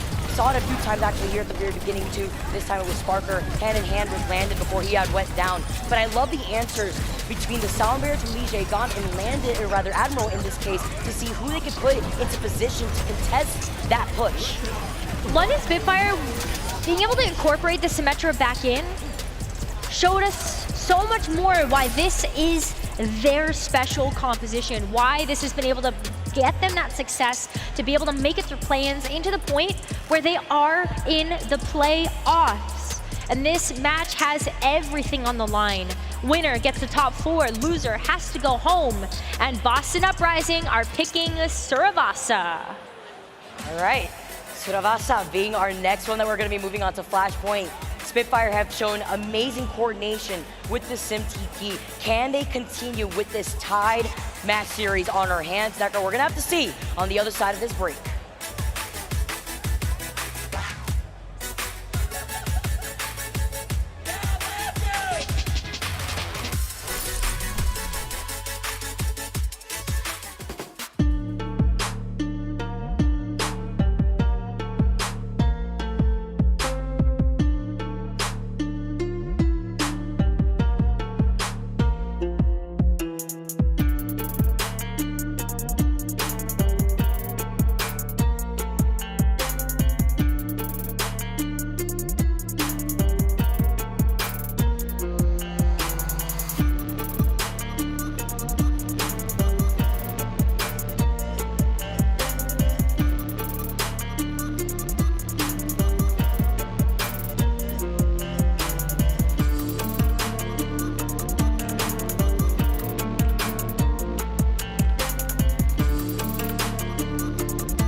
can't ever count out the London Spitfire, tying the series 1-1. The hard stare from Sparker, who absolutely practices geometry, by the way, with some of these nades. Right? We were calling it out all in that last map, but putting in so much damage with some help from that window. So much damage, so much power, so many first picks as well. And what a treat too. This is a player, this is a team that we got a chance to kind of watch grow up in a way. Yes. We were in contenders following their journey through European contenders, and when they all got brought up to the Overwatch League, it just felt like we were like watching these players become stars. Yeah. And they're showing up today just happy to be here, happy to play the game, and you can tell what that lack of weight and responsibility on their shoulders is really doing for them. They're able to just perform, have fun, and they didn't get mentally boomed after that first map. Literally history being shattered, but also the fact that we get to see the players that Necro and I were able to watch from the very beginning grow into these all-stars that they are today, these titans, as they make a statement here against the team that put them in the elimination bracket in the first place, looking to get their revenge. We are moving on to map number 3 on Surasa. Surasa too. When it comes down to Flashpoint, London Spitfire have always preferred to play on New Junk City. But the funny thing about that is that they've also lost New Junk City more than Surasa. So maybe this isn't the best tactical decision that Boston Uprising could have made, but only time will tell as we end up going forward with this next map. The biggest boon to both of these teams is that these are smaller flashpoints that have a lot of enclosed space. So no matter how you fight it, you're going up close and personal with a Bastion. Whether it is supported by an amplification matrix, or you're going to see it with just the Lucio speed to help get you even closer to the opposition. But London Spitfire aren't changing anything right now. They're still hovering over the Symmetra and the Bastion. That is a change from what we saw in the first map of Lijiang Tower. And Boston Uprising, they're doing it again. It's gonna be these classic comps for both teams. It worked the first time, and the crowd was giving them their energy. We get to see it again, this time on Flashpoints. Already getting activated with Backbone, putting himself on the soldier just to get into position quicker, and that sustainability that he can help for himself, while Admiral helps taxi along the rest of Spitfire. But Birdring paying for his position by that choke point. Backbone answering back, helping out Sparker alongside Admiral here, and they already have the advantage in terms of numbers with the trade from Izayaki, putting in so much damage, close to already getting a window himself. The lamp was used earlier from Landon here, but it's the London Spitfire already trying to rotate onto that point.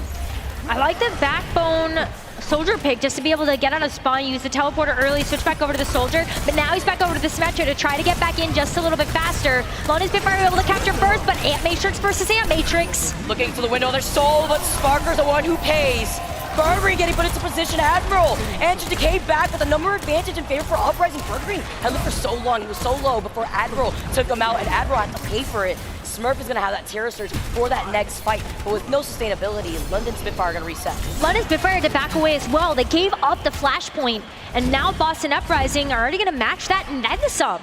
So market right now is going to be hotly contested, waiting for London to come back with the Earthshatter. Hottie is going to need to stay out of Smurf's line of sight though, because it's tank versus tank here, and Smurf has a big advantage with this ultimate, being able to group up the London Spitfire as soon as they walk in. Artillery strike though coming in from Sparker first. Here comes the shadow right afterwards. It's only found Burgering here, and Lijiang's got that sound barrier after that lamp is used from Izayaki. But this split positioning that the Boston Uprising are holding before they try to get aggressive, right in their face with the Terror Surge. Admiral with the answer, with the sound barrier, keeping all the Spitfire alive right through it, means that they don't have anything to protect them from Decay's blade.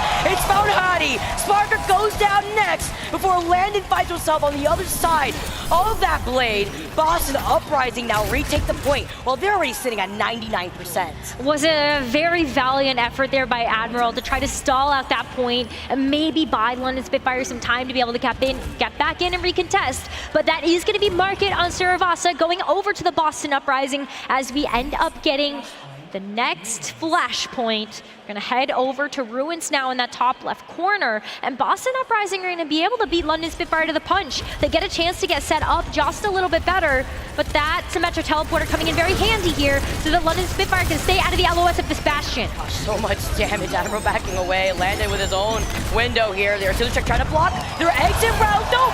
He finds two onto Landon and Backbone, and then the nade. Birdring with the 3K, make it a 4K. Birdring going crazy here as Boston Uprising take advantage over this next point first. That's the playoffs Birdring. That's the playoffs Birdring right there. And Birdring had so much impact in that match yesterday. Just Hangzhou Spark started to get really smart to it. But here it is again, just so safe, being able to play behind Smurf. Decay's the one that's going to be in danger right now, though. But there's still so much natural architecture to play around as Boston are just getting ready for another slot. Oh, here comes the mowing down from Sparker, though. Decay still fights Admiral and Hadi going down. Right through that doorway, Sparker could do nothing. But look at the horrors unfolding before his eyes. The artillery strike just to block out some more, and also stalling on the point to get some extra progress. Oh, and taking down Izayaki with them. Birdring is the next one, and Sparker, well, he was alone watching his team get taken down. He's able to not only maintain his control on the points, but take down two with them. That was a perfect off angle for him to take as well, because who on the Boston Uprising do you really send after him? If Hadi is keeping the front line busy, then the only person that can go there is Decay. And you saw how Sparker was playing around the deflect to make sure that at the right time, he was really able to try to get that damage down to force Decay away, and then get into a position to be able to use that ult. So now, London Spitfire, they are on the brink of being able to get this next flashpoint, but Decay has a blade. Again, that Terror Surge is coming online too, and Boston Uprising are gonna have a ton to be able to throw at this next fight. My eyes on the sound barrier that Admiral's building up right now. Landon's also about to get that window. Siaki has one first though, he puts it down. Landon may match that here too, as the Boston Uprising make their way onto the points with London Spitfire holding these two different split positions with this border.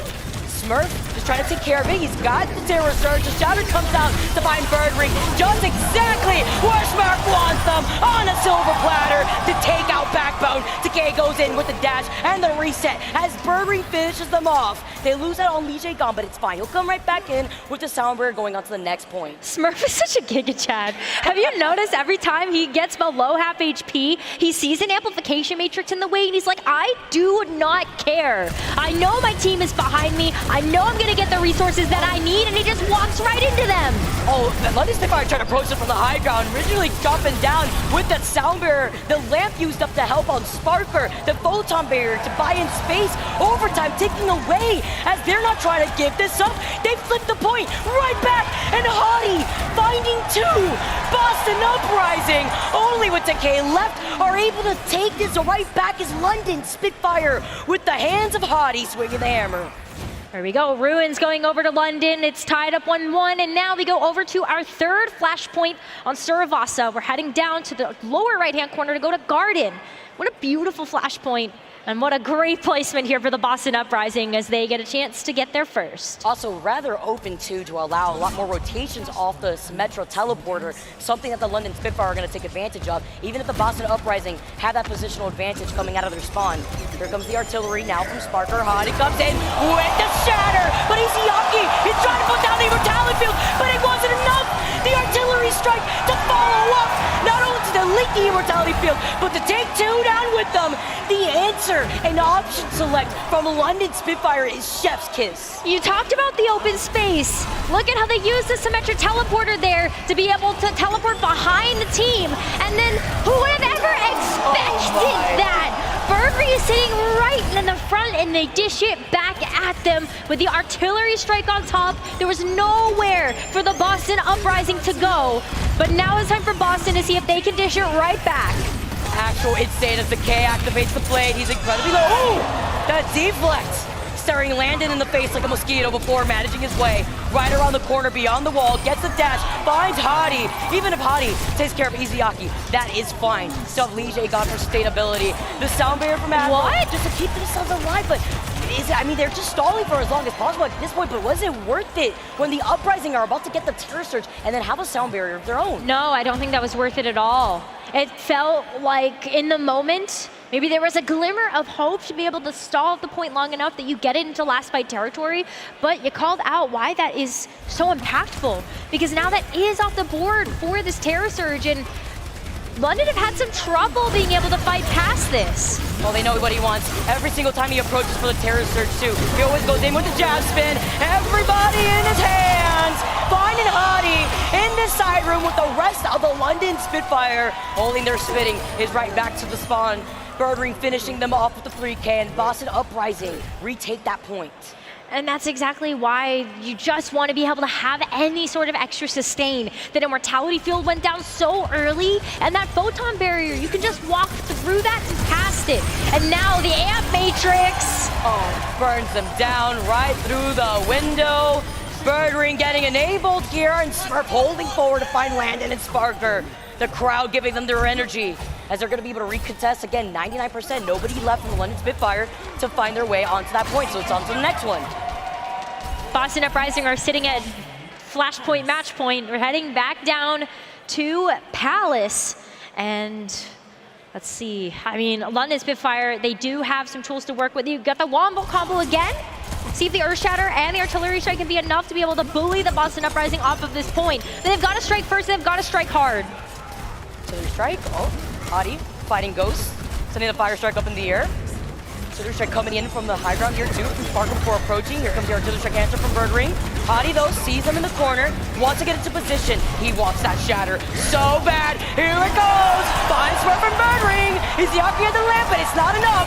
When you're stuck in the room, Sparker profits alongside Hadi, swinging the Mosquito Squatter, and Sparker with a 3K as Spitfire claimed this point first. Tiny Overwatch is back in action, and that is where London Spitfire will thrive.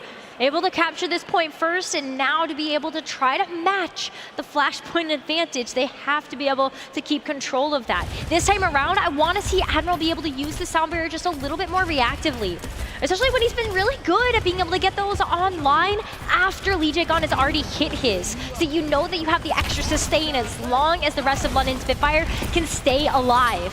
So for London, in order to keep this, Lijiang has to use the sound barrier first, and then there needs to be a response from Admiral. Oh man, the way that you're trying to bait two, trying to split them up, right through there with the sound barrier to put them in position. A Terror Surge from Smurf. Admiral though, you mentioned it, Netra, with the reaction, had that sound barrier to answer back. Landon was so low. Iziyaki had used his lamp earlier, but so did Landon. No protection here, as with the counter rotate, Backbone tries to get out of that opposition, but dashing right into their face is gonna be Decay. Iziyaki will be able to come right back in with that window, finding Hadi and Sparker though. Spitfire have their attention split in so many different directions, and Boston Uprising waltz their way onto the point, but London Spitfire is sitting at 97%. It's really good that they didn't use anything else there either, because it's just so devastating to lose such a main source of healing from your team so early. You could tell that London Spitfire were struggling to be able to get their health up to a reasonable amount, that they felt comfortable being able to go toe-to-toe with Boston. They did get 97% though, and that is a much more comfortable region to be in terms of percentage. So they get to come back in with the Artillery Strike this time around. Hadi's gonna have another Earth Shatter, and they were really good about dealing with these Boston Uprising ults already. Okay, we get the fall from the Artillery Strike, but that cost Hadi's life! They tried to go for the combo, leaving Hadi exposed right afterwards. Even if the lamp was there to try to help him out, the answer from the Boston Uprising was beautiful, using Iziaki's window right there, and nothing else, and they're gonna have a plethora of ultimates for that next fight. That was fantastic, and 3 of the most heavy-hitting ultimates from Boston are already online. Where is Birdring going? He is speeding his way around with the artillery, at least, just trying to hit them from afar, as they're gonna be able to try to cut off London Spitfire. Just try to get somebody while they make their income in. Oh, the sound barrier from Lijiang gone. Decay comes in with the blade. Not protected, but still finding Backbone and Admiral. No backline left. Make it 3. Decay stopping the push, as it's only Hadi left with a dream. Nothing left on the board as Boston Uprising look to put themselves at match point. What a clean Surasa coming out from the Boston Uprising. That was a fast flashpoint. Every single time as well, when they were able to get that value conversion from their ultimates, is where you see them be at their strongest. And the DPS lineup of the Boston Uprising right now, they are a force to be reckoned with. It's gonna be Another map here for the London Spitfire to try to get back into this one. There is such a clear difference between Birdring and Sparker in that map alone. Birdring has 42 elims, 17 final blows. Actually insane of the impact that we saw right there from the damage output of the Bastions. We highlighted it before getting into this map. It's nice to highlight it again as we take a look at Decay with these pristine blades going into these fights. I just look at how good both of these teams are, though, at managing their positional awareness. Whenever Decay has a blade, you can see how the rest of the Boston Uprising sandwich them in some way. Whether or not it's with a cooldown or another ultimate, just to be able to help zone them into position and make that blade go through just a little bit easier. At London Spitfire, the same thing. And these Flashpoint maps are always so tricky because of how fast they go by. You don't have a whole lot of time to set up, and you need to go in with a reasonable game plan. And that was Smurf with the jab spin right in the face of the Shatter. Also something that they're picking up on is habits, and it's the habit of the Shatter into the artillery strike that we usually get to see from the London Spitfire. Sometimes we see it obviously from Boston as options select, but it's nice to know that that was an answer in that side room that they were baiting. But that's why, hey, London Spitfire, they try to change it up a little bit. That's not a combination that they were always going for, but it's more just keep them on their toes. Is that actually on the docket? Who you guys got? You got London Spitfire winning this? Or is it gonna be the Boston Uprising? Sitting at match point. This next map could determine everything. We're gonna have to see on the other side of this break.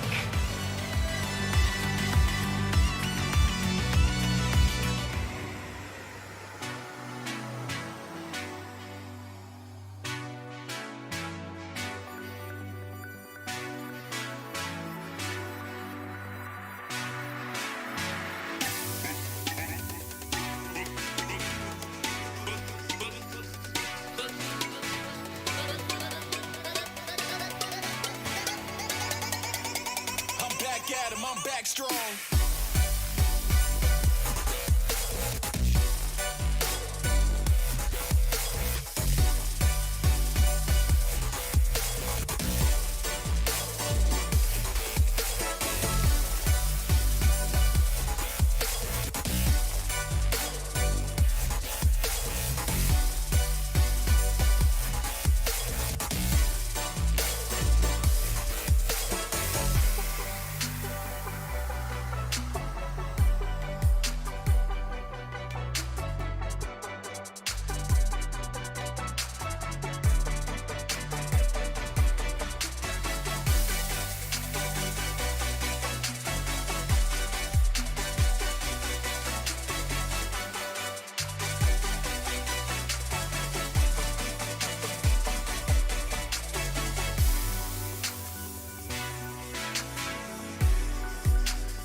I'm back strong.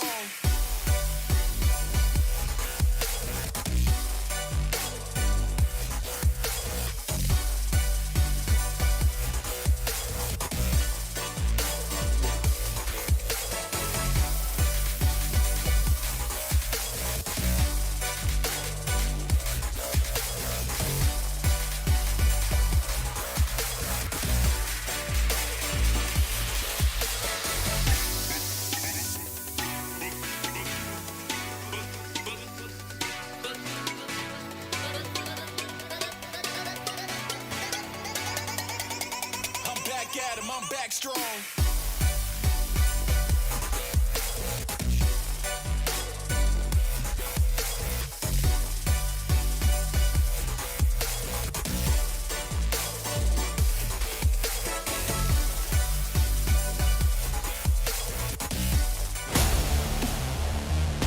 Welcome back, everyone. Boston Uprising sitting at match point after a beautiful Surasa push there. Claiming the heads of the London Spitfire was Decay with that blade. 15 final blows, 12 Dragon Blade kills. Something that we highlighted was the efficiency of the option coverage on the Terror Surge, whether it be the blade to force out the lamp, finding Hadi after he uses that pin, diving in with a dash like you currently see right here. But it was the beautiful utilization and understanding the space that Smurf first bought for both Burgering and Decay to enable them. London Spitfire on Blizzard World did a great job of mitigating the potential of this Dragon Blade as well. But now that Boston Uprising have had a little bit more time to work with and can see once again how London Spitfire is changing up the pace of these fights, Decay has had a much easier time to be able to work with those types of combinations to be able to get those blades to do their job. But this might be London Spitfire's last chance. Boston Uprising looked very clean on Surasa, and they're going to need to pull out all the stops here on this next map of Esperanza to keep themselves in this series and keep their playoff dreams alive. We have the London Spitfire fans in the crowd trying to give them their energy.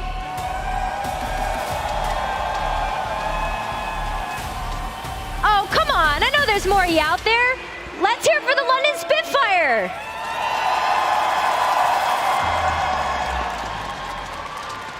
In their run-back match, all is on the line for the tournament life of the London Spitfire.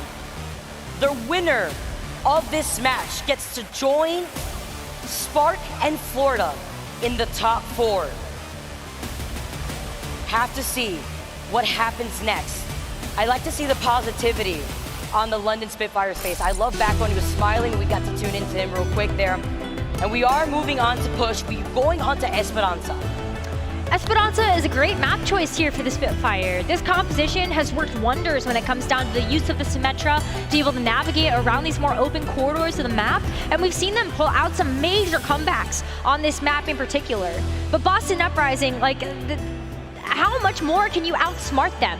Because Boston, time and time again, they've been able to get the upper hand.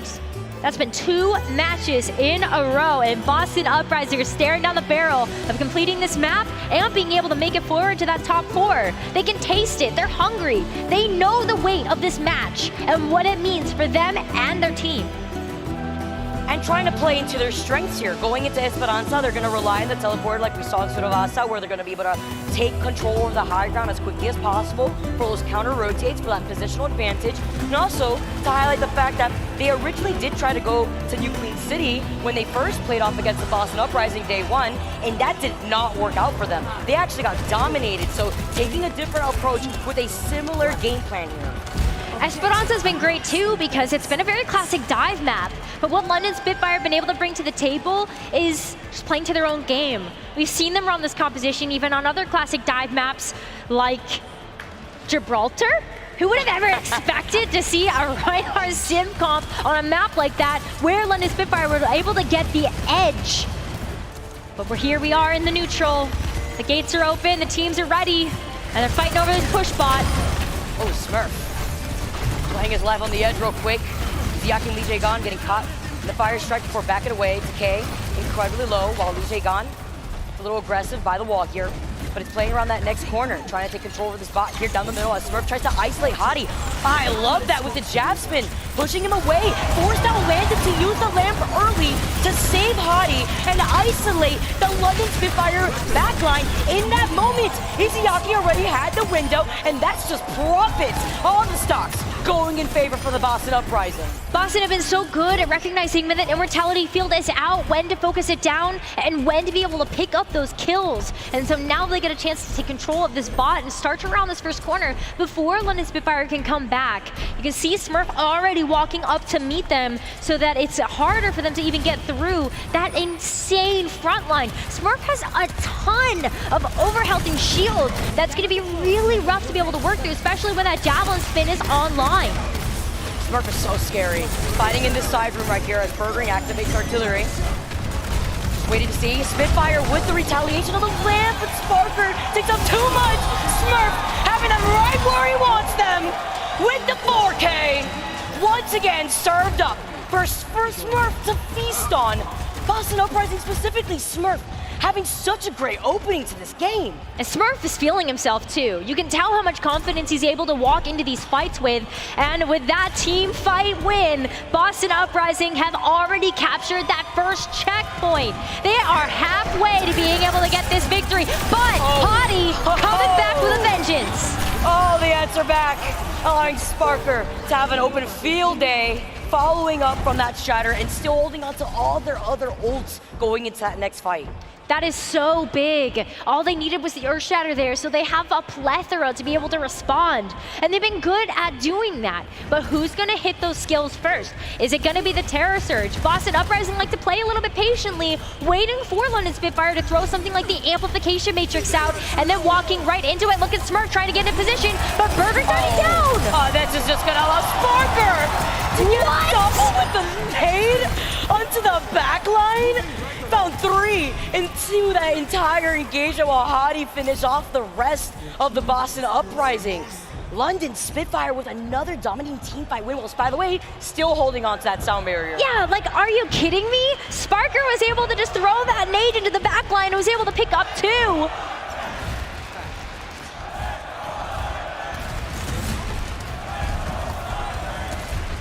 The arena is so wild right now with London Spitfire just meters away from being able to capture this checkpoint as well. But they gotta give up some space as Boston Uprising are able to come back in. And there's that Terror Surge Dragon Blade combination that Admiral is gonna have to be so careful for. Being on this high ground is risky. Is he gonna be able to lay in the beat in time if Boston Uprising walk up? Have to see here, the artillery strike, oh my, what was, oh, no way! A 4K! A 4K with the artillery! Are you serious? What happened to no profit off the ult? What happened to the ult creating the space? Everybody gets stirred for Sparker. When have we ever seen a play like that? That was 4 members of the Boston Uprising falling to the last dredges of their artillery. And London Spitfire able to capture that first point. They start to overtake the meterage of Boston Uprising. But they gotta back away. Smurf is back. He's got that Terror Surge. He hasn't been able to use it yet. And Boston Uprising are packing a full slate of ultimates to be able to throw at this next fight. Admiral still has that beat. But what to use it for? That's the big question. I love how they're just holding on to this high ground right here. Their artillery just to force them off or at least build in some space if they can't, delaying each hit real quick. Little scary for Brandon, right? That was close. Restabilizing Admiral there. Izayaki going down first. Dropping down from the high ground with a shatter to answer back. It's a team wipe. Thanks to Hottie coming in with the rest of London Spitfire to get even more progress on the bot. Boston Uprising haven't been able to use their ultimates. They threw the artillery so early, but where's been the follow-up? How do they get to the high ground when they don't have a TP? They've been holding on to it, and that's why London Spitfire is fine, not going and overextending with the bot. Look at them back away again. They can't. They can't. London Spitfire know that they have that meterage advantage. All they have to do right now is play smart, stall, play defensively. They can play keep away with this bot so that Boston Uprising, the onus is on them right now to set the pace. Oh, they know they're trying to go around them. They're trying to wrap and sandwich the London Spitfire, but the photon barrier prevents just that. Saving Hottie through the window and through the wall to find Birdring and Lijiang. The Terror Surge from Smurf to find what? To find what? To find yourself on the other side of Sparker's barrel. And it's even more progress on the bot before clearing out the Uprising. These meters are ticking away and London Spitfire can taste this map. They are getting so close to the finish line, and Boston Uprising threw 4 ultimates at that fight to no avail. London right now have all of the wind in their sails. They've got another Sparker ult. He hit a 4K with this last time, and London Spitfire are gonna continue to play this defensively, knowing that they've got a great lead. Every team fight they win, they get progress on the bot. They don't have to overextend. Just hold Boston Uprising right here Smurf is so low. Their feet. Look at, they're trying to take these flanking angles, but they literally can't. Admiral's positioning right next to Backbone that can just set up a TP here. Unless they bait out the TP, waste that opportunity for that rotate, they're forced to go around. And this is so rough as well, because if they take this other position where Boston Uprising are trying to walk up these stairs, London Spitfire can just take a TP away and say, okay, goodbye. Oh, say hello to my little friend there. Takes out the They're lamp red bot right again. now. But that's the counter rotate. That's the TP that they had. Artillery strike. Now to do exactly what we saw Burgering do earlier. This time just to force off the uprising from the high switched ground. sides. Literally swapping sides, yeah. Looking at a double-sided mirror here. Ziaki's about to get the window though. That could be important. With Parker going down. This is the opening that they needed. Provided by Burgering here. Chasing down after Lantern. And Boston Uprising. Finally! Their plan's working. Going around to take the bridge and swap sides with the Spitfire. It has been a few team fights, but Boston Uprising finally have the bot back in their control. And they need 50 meters to be able to catch up to the London Spitfire. But this is where it starts.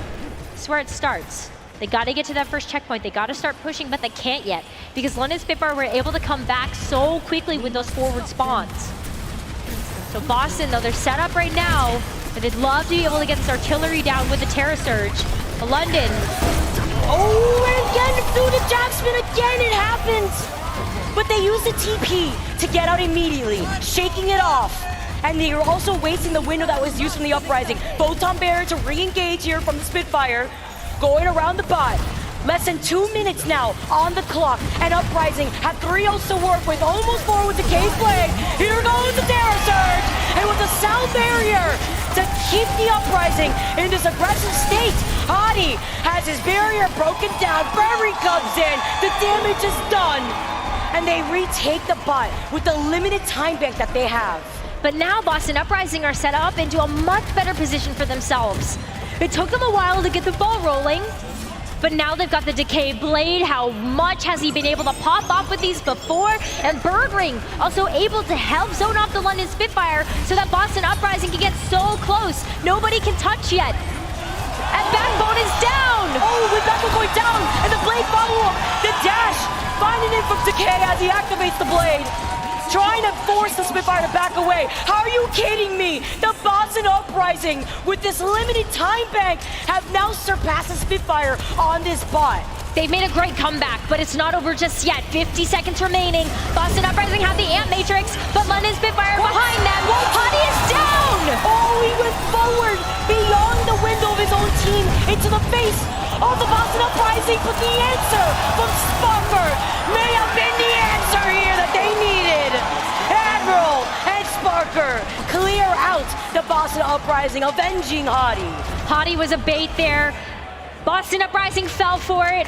What? To go play some tiny Overwatch, and London Spitfire are back. This magic teleporter also allowing them to get back to the neutral so much faster as Admiral starts to grab that bot over that midpoint. Admiral gets a little low. Boston Uprising are coming back into this one, and with 7 seconds remaining, this is gonna have to be a fight on the bot. Overtime is gonna be active. They can't get off this bot. They can't, and Smurf is about to get the Terror Surge. Lijiang's about to get the Sound Barrier. They are wrapping down around Spitfire ults. Overtime taken away. Landon had already used the lamp here. Photon Barrier could be used, but the Terror Surge finds a 3K! The backline is gone, and the Boston Uprising, with Hadi's last breath, Boston Uprising punch their way into the top 4, eliminating the London Spitfire. Third time was not the charm, and Boston Uprising have had London Spitfire's number the entire back half of the season. But a valiant effort from the Spitfire, sadly not enough to be able to overtake the Titans that are the Boston Uprising. And once again, history is going to repeat itself as Boston book their ticket and be able to continue on that legacy that they have been able to build up over several generations of these talented players.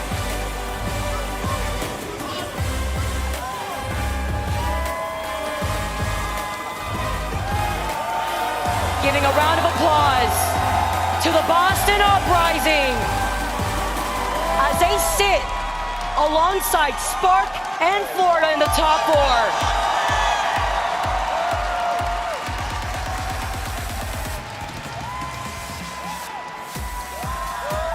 That was a hard-fought battle. That was a hard-fought battle. The crowd was so divided as well. A lot of London fans, a lot of Boston fans, but I know that everybody has been a London fan in their hearts. But Boston Uprising, they've got it done. They were able to make the magic.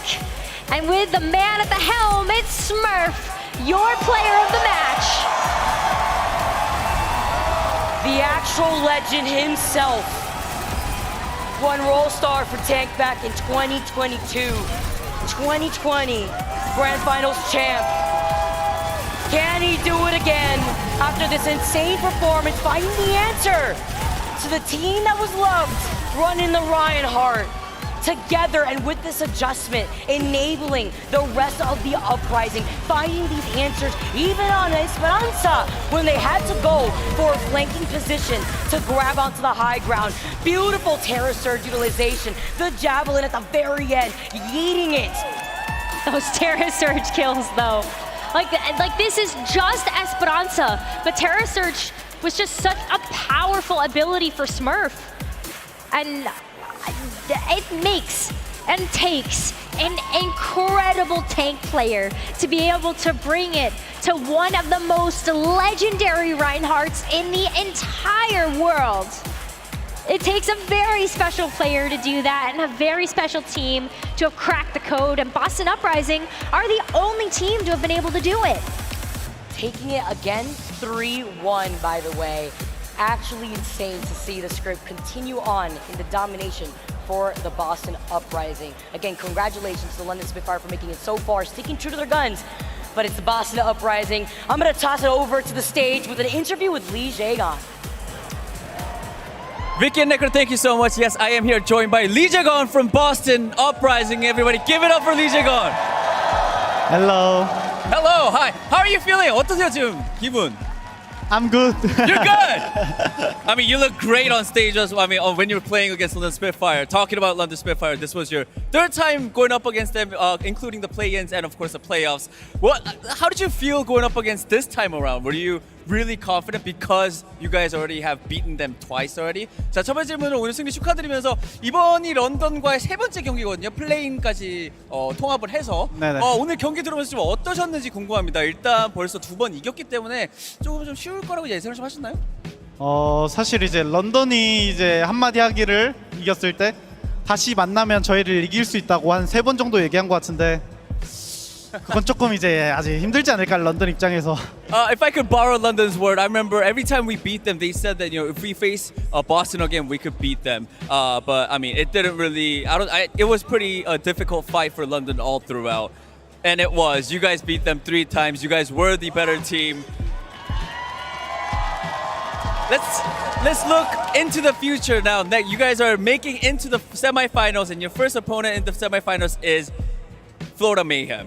Now they are a team that could really play a lot of different compositions, and I think it will be a great match. Lijiang, what's your take on the Florida Mayhem, and how do you think that match is gonna flow out? 자, 다음 경기 준결승전입니다. 이제 플로리다 메이햄과의 경기가 있을 텐데요. 그 경기 좀 어떻게 흘러갈 것 같으신가요?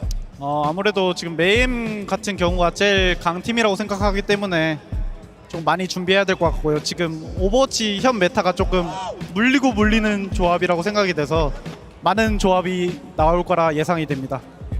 Definitely, Florida Mayhem is a strong team, so I do feel like we will have to prepare a lot for them. And right now, currently, the meta is sort of you could beat a certain meta, a certain composition with another composition. So I do feel like in that semifinals matchup against Florida Mayhem, we're gonna see a lot of different compositions coming out. All right, everybody, give it up for Lijiang one more time. That is all I got. Zoe, back to you.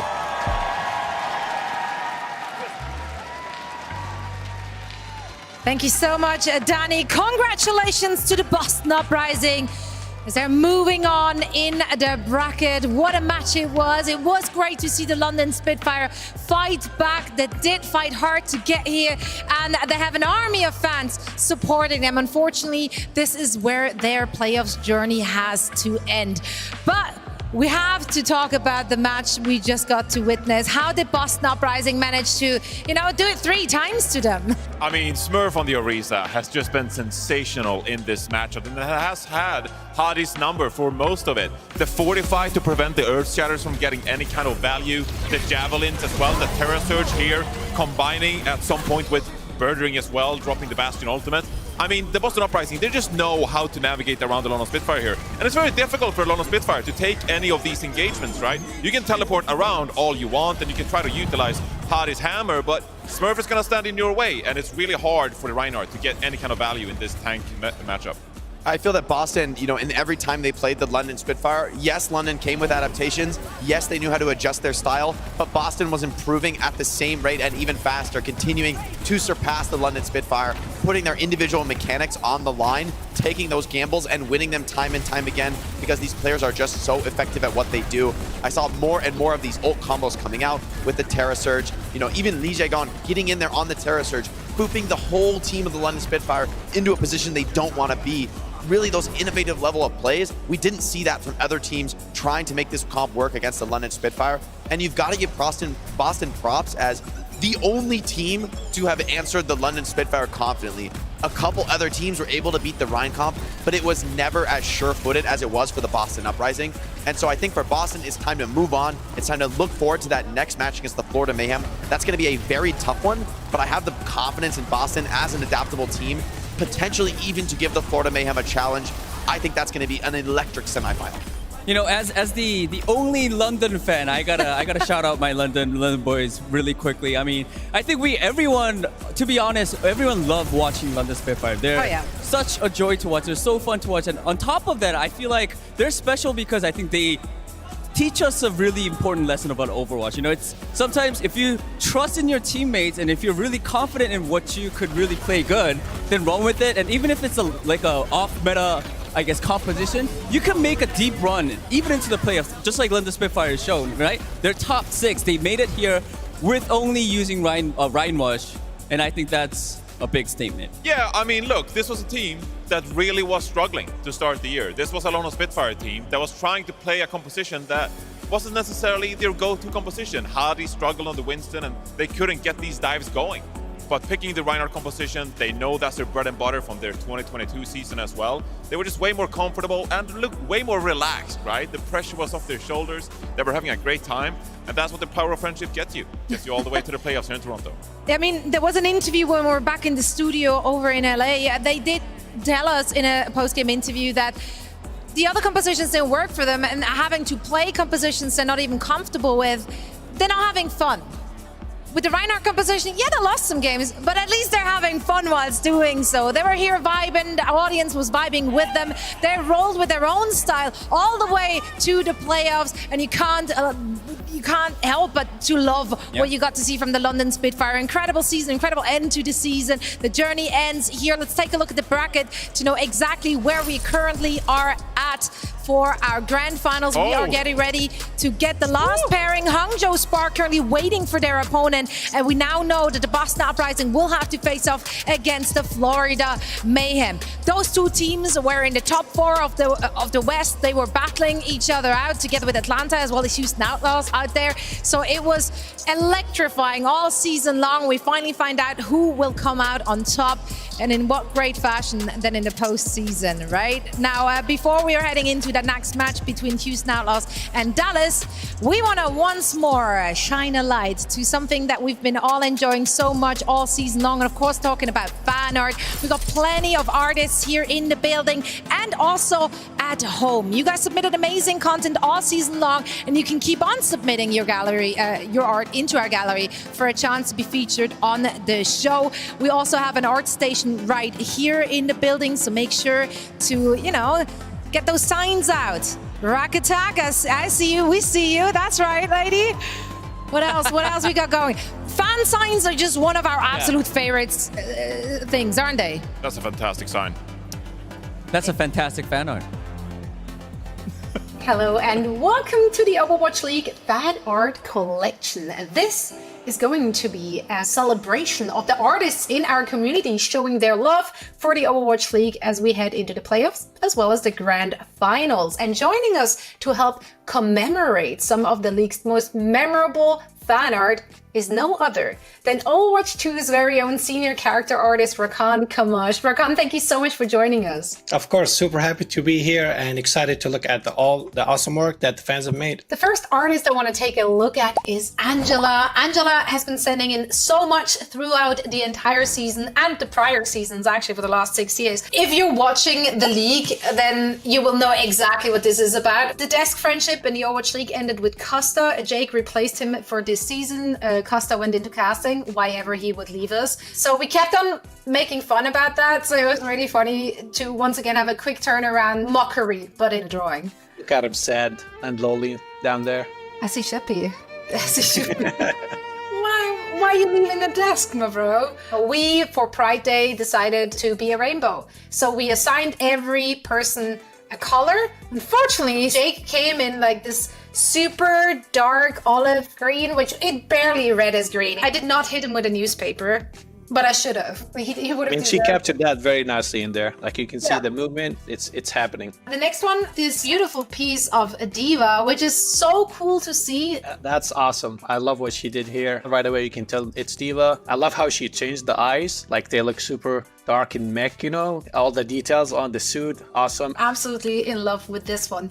The next piece, that's going to be very meaningful for you as you're one of the people working on Iliari. It is indeed. I was lucky to be the character artist for Iliari. I did that in 3D, so seeing her 2D fan art is very awesome. She got the sun up there, and I love how she made the light cast on the character. You can see the rim light over the hair. You can right away tell that's Iliari for sure. Angela posted this piece like seconds after the hero was announced. Incredible. The next piece also featuring Iliari. This would make a fantastic spray. I absolutely love this sketch. I love how she's holding it like, what is that, you know? It's very cool. So Angela has her own character. Booper has been part of the community. He just became like an owl mascot. So here is Booper casting, which honestly, I wish that could happen. He even got the headphones, the mic, he's ready. We asked Angela for a comment and she said that the Overwatch League has been one of the most important things in my life for the past 6 years. Heroes never die. Thank you for everything. No, Angela, thank you. Our second artist, Gavin, who's also been featuring Angela's Booper, so I love the crossover there. This one showcases all the talent we had this season on broadcast, climbing on a massive Booper. Excellent work. Lights out. Everyone knows Dante's Doomfist. To see him rocking the same pose and everything, that's so neat. Speaking of looking good, is everyone's new favorite character, and he got the croissant. He finally got it. Look how happy. Even got the sweater. That's awesome. Our last one from Gavin. The Moira expression is everything in this one. I mean, this kind of fan art just like puts a smile on everyone's face immediately. It's just so well captured. Gavin said that the Overwatch League is a special place I can turn to when I need comfort, entertainment, talent, and humor. It has everything. It's just that special. Well, Gavin, right back at you. Your artwork is just that special to us. And now moving on to our next artist, Karyek. I think it's so hard to draw simple, but still very expressive. Absolutely nailed it in this one. It's so cute. I gotta start with this one. I mean, look at that incredible character artwork. Super cute. This should be a spray. Like, come on, look at it. And maybe a look into the future. Atlanta Reign apparently got this one. We can't wait to see whoever is hoisting that trophy at the end of the season. We also can't wait to see more artwork from Karyek, who said Overwatch League is where amazing things happen. Thank you for the memories and companionship over the past 6 years. Our next one, Community. So much detail in these pieces. I love them. Yeah, I mean, I gotta say, first thing, hands. Just drawing hands in general is crazy hard. Like, definitely not easy. The likeness is just so well captured, especially the hair. Just a glance at this one and you know exactly that this is RuPaul from the Florida Mayhem. The same goes for this next one. Sam, of course, from the Toronto Defiant. It's that wistful look, man. Sam always had it on his player cam. Now this piece is more sketches, and I just want to encourage everyone, if you don't want to do a quote-unquote finished artwork, send in your sketches. I love sketches. I love the little ads and notes everywhere. And it says fake signature at the bottom. Really cool. Community said that the countless nights I've spent in voice chats with friends watching Overwatch League matches since the inaugural season have been unforgettable. Overwatch League is just something I draw or have fun watching. It's a community that I adore and couldn't be without. Well, and we wouldn't be the community that we are if it weren't for you, and everyone else sending in those incredible pieces, capturing all those beautiful moments on and off broadcast. So we're just so thankful. I want to say thank you so much, guys, for all the incredible work that you send. We do share all the incredible artwork internally, and we look at it, we geek about it, and we just want more. Keep sending the awesome artwork. We appreciate all of you and your unwavering support of the Overwatch League so very much. Thank you so much, and we hope to see you in Toronto for the grand finals.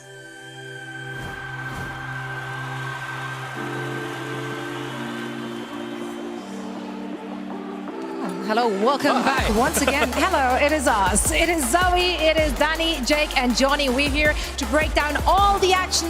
But before, we want to grace your screens with more beautiful things, such as this skin. Take a look. Oh my God, it is one of my favorites. Easy. The Chained King is on sale right now, so definitely something you want to grab for your collection. And whilst you're at it, why not pick up the Chain Reaper bundle? It does include the Prideful Reinhardt skin as well as a gold weapon charm. Man, they look good. They look great. Hey, is that Reaper guy? It is that Reaper His guy. ultimate skill, very powerful. Very powerful. I forgot. I memorized it before. I forgot. You're doing great, Johnny. Never change, never change. Now, speaking of great things, we got plenty of that down on the floor, of course, with amazing fans. We also have amazing creators from the community joining us for this event, and GB has just the right one for you, standing by down on the floor. Hey guys, yes, I'm joined by, a darling of the Overwatch community. Got Faria here in the house. Guys, give it up for Faria. Now, before we, real quick, how long have you been, streaming and being a part of this Overwatch community? It's been 6 years. Wow. 6 amazing years. 6 amazing years. I think I think 6 years for a lot of us, right? I'm pretty sure for a lot of us here. Now, obviously, this has been quite the event so far, and we've been seeing so many incredible matches. Anything that has, caught your eye, anything that's caught your attention? The Spark. The Spark? Boston. The amount of upsets. Every match is so exciting. I'm on the edge of my seat, and man, I'm just so happy we're all here, and I love you all so much. I love Overwatch, love this community. Thank you so much for coming out. Yes. Couldn't agree more. Now, I understand that you're going to be cosplaying as well tomorrow. Who do you have lined up for us? I got a little bit of Junker Queen Zeus coming up. Okay, all right. So we'll be seeing that around the floor tomorrow? Like, you'll be walking around and stuff? Yeah, I'll be here from the start. Okay, so you go, you find her, take some pictures. It's going to be pretty dope. I saw the outfit, looks sick. Now, I heard a rumbling that there's there's a potential show match that's coming up. And I'm just wondering, what do you make of it? Is that something you think you'd want to be a part of potentially? There might be a little show match tomorrow where some of your favorite creators in the space are going to go head to head. Ooh, okay. All right. I'm actually quite interested. Any chance that maybe we see you there? Maybe. Ooh, okay. All right. And who would you want to play for? Would you want to play with Johnny, or would you want to play with Jake or Danny? Who would you like to play with? Man, I love all these guys. Yeah. You guys I've also heard of CarQ. Ooh, okay. All right, so you're just throwing names out there right now. This is it. Okay. Just a little teaser. It's just a little teaser, little nuggets for tomorrow, and it's going to be awesome. But make sure you tune in for that. Who knows? Maybe you see Free on the main stage playing in one of your favorite games and one of your favorite matches. But that is basically going to do it for us here today, and I'm so excited that you're here with us. Can't wait. Anything you want to say to the crowd here in Toronto as we get ready for our last game of the day? Welcome to Toronto. I hope you guys are having the best time, and let's make the most of this moment. That's right. I've been having a damn good time in Toronto. Love this city. And for now, though, let's send it back over to the crew to break it all down as we get ready for this next match. Thank you both so much. Yeah, we are getting ready for the last match of the day. This is going to be another elimination match. One of those two teams has to go pack. They have to It's go time. home. This time the hats are on. This is a battle for Texas. Yet another one. It's going to be a clash of styles and compositions we're going to see from Houston and Dallas. The big question, of course, is which of the two teams will be forced out of their comfort zone? Historically, Dallas had the upper hand.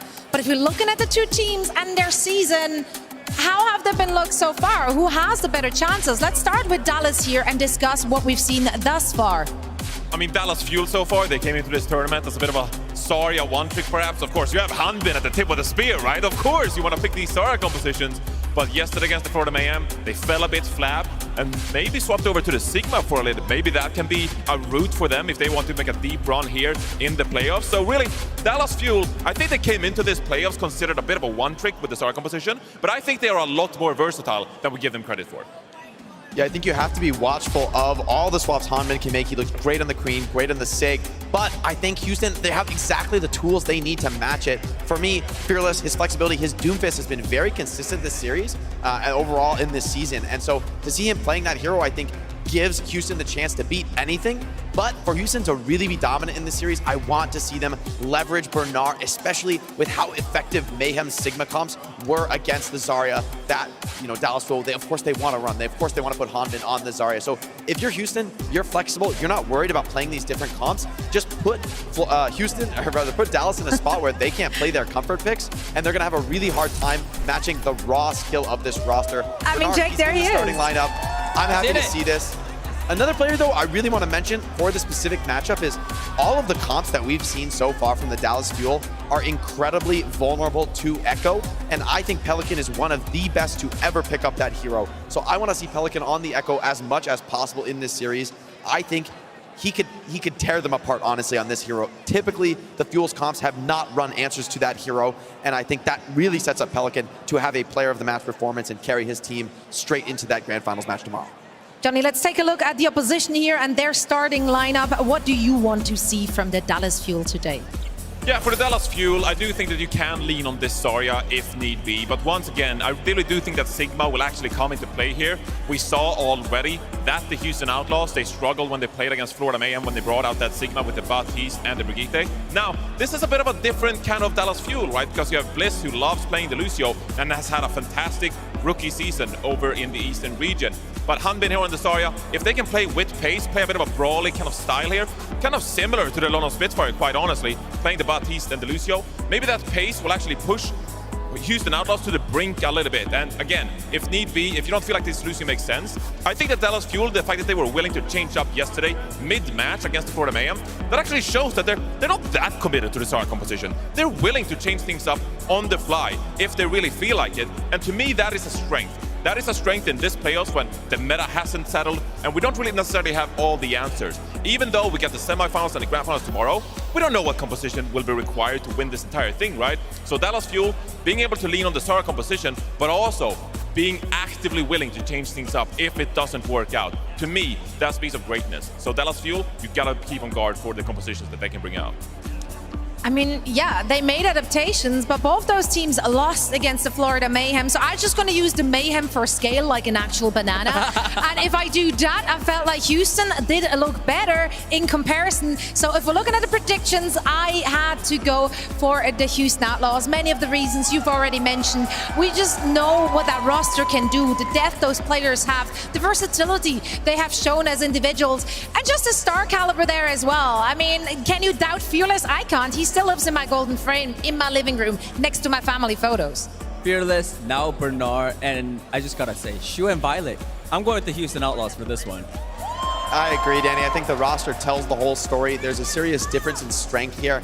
I think this is a key team that Houston's going to have to defeat to show their future in this tournament. I think as Mayhem have proven, you need to be flexible. Houston, they're leaning into it now, and I think for Dallas, I don't know if they're going to be able to match up to it, but I think you're right, Johnny, in that it's the test before them. They're going to have to show who is the more flexible team, who can follow the Mayhem's lead into this meta.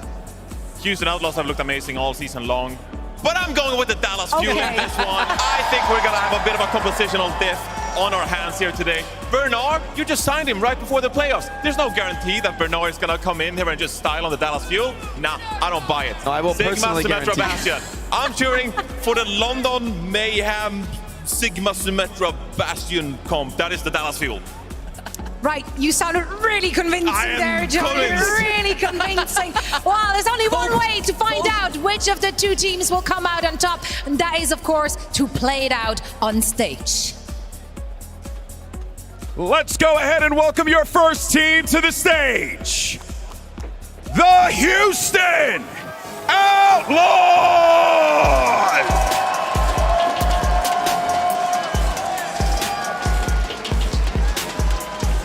Yeah, These guys are incredible from top to bottom. Every single player on this team is a superstar, is a world-class player in their role. And to put them all together, they've made magic happen this season. I think Dallas Fuel is in for one of their toughest battles for Texas yet. And their opponents, the Dallas Fuel! It's the Dallas Fuel, the reigning champions, coming out on stage once again. Did you already forget how they play aggressive with the brawl compositions? Hanbin's not scared of anybody, one of the best tanks we have in the entire game. Sparkle's Genji, Edison taking over in the grand finals last year. They have all the tools they need, and the flexibility they showcased yesterday is gonna be enough, Jake, to take them across the finish line. All right, all right, all right. Here we are. This is it, the Battle of Texas. But you know, this feels a little weird. Not just because we're doing the Battle of Texas in Toronto. Actually, I think that feels right. My head feels a little cold. Has anyone got a hat nearby? Oh, hey, look at that. Oh, perfect. Ah, yeah. Look at that right there, baby.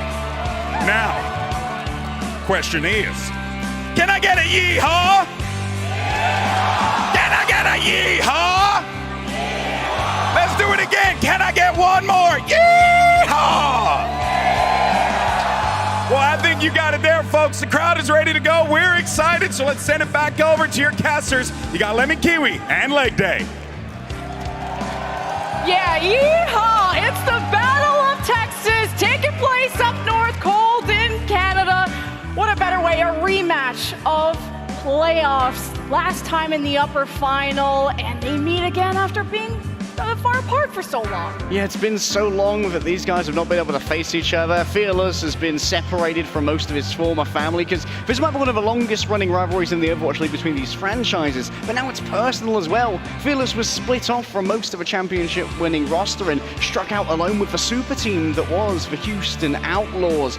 But does that mean that Dallas Fuel are going to be suffering phenomenally without him? They've still got Hanbin, they've still got Edison, they've still got Sparkle, and that is so many of the ingredients that created an absolute king tier team. The Hanbin versus Fearless matchup. It begins on Lijiang Tower, where, well, Fearless has been playing, yeah, a lot of Doom, but it's actually Bernard starting on Control. We saw this yesterday against the Soul Inferno, where they played the D.Va, and a bit of Sigma, and that was a recipe to success against the Hammond of Mag. But what will it be against now Hanbin? Obviously, you don't want to lock a D.Va against a Zarya. Might not be ideal here. Still, Bernard's going to have to try and pull something out of a hat here. For Sigma, most likely, this worked yesterday. Before the Mayhem set down the ground rules for playing against the Dallas Fuel and doing it successfully. With 20 seconds until we open, it seems like it's going to be almost guaranteed that Houston Outlaws are going to walk down the path that was laid by the Mayhem. To Dallas Fuel, I know the Dusk are saying it's kind of like this one-trick team. A lot of Zarya, a lot of Bastion and Sparkle between the Genji and the Sombra. And my role start vote was for Sparkle, but who will be in the top 4? The gates open for Control Center, Lijiang Tower. We're mirrored when it comes to the DPS, both on the Genji, both on the Bastion. Yes, it's going to come down to who can do the more mitigation out of these two tanks. Of course, Bernard getting unlimited damage with that. Blitz already dead! What a snipe from Happy! And what a quick dash in from Pelican going up against Apex. Get best Genji of Sparkle. Houston, team wipe. Fuel on the floor. That is about as quick as it gets. Look at Happy's ult charge, already halfway to his ultimate, but hitting these direct sticky nades is what's really going to make the difference when it comes to these two Bastions, because it might be Hanbin who could be a little bit too slow to actually get the bubble onto the right player, or when everyone's tightly cooked up, they might not be able to get it onto the right player in the right time. How do you burn past this shield? If you're the Dallas Fuel, this was their kryptonite when they faced the Florida Mayhem yesterday. You either want to go past it with the bubble onto Sparkle, rely on the damage of Edison to burn that down, but it's first the M-Matrix of Shu. As soon as Fuel step in, the immortality of MCD is there, and Houston burn them! Feels like near infinite DPS when the Gatling gun's doing double damage through that window. You don't want to be peeking it, and Dallas Fuel decide to try and meet the mano-a-mano with their own window, and that means that there's one less tool now to try and break through this choke. And guess what? Happy and Pelican are ready to rain death upon the Dallas Fuel. They swap Humping over to the Reinhardt. Already they've decided that they can't beat what beat them yesterday. It's a brand new angle. Gotta play them front to back and have a shield like your own. It's Pelican, already so low from his Dragon Blade, and barely misses the pin. Swipes at the ankles of Hanbin. No shield for the Fuel to lead them out of this hole. Edison is trying his best. Bliss is trying to provide them speed, provide them options, and Edison doesn't have the tank and the comfort he needs. Hanbin is back, but Fuel are staggered. Bernard's just bringing so much damage to the table. The forbidden combo of the Gravitic Flux and the Artillery Strike here can do so much to absolutely smack down the Dallas Fuel. Two Blades go. Sound barrier just in time by Bliss!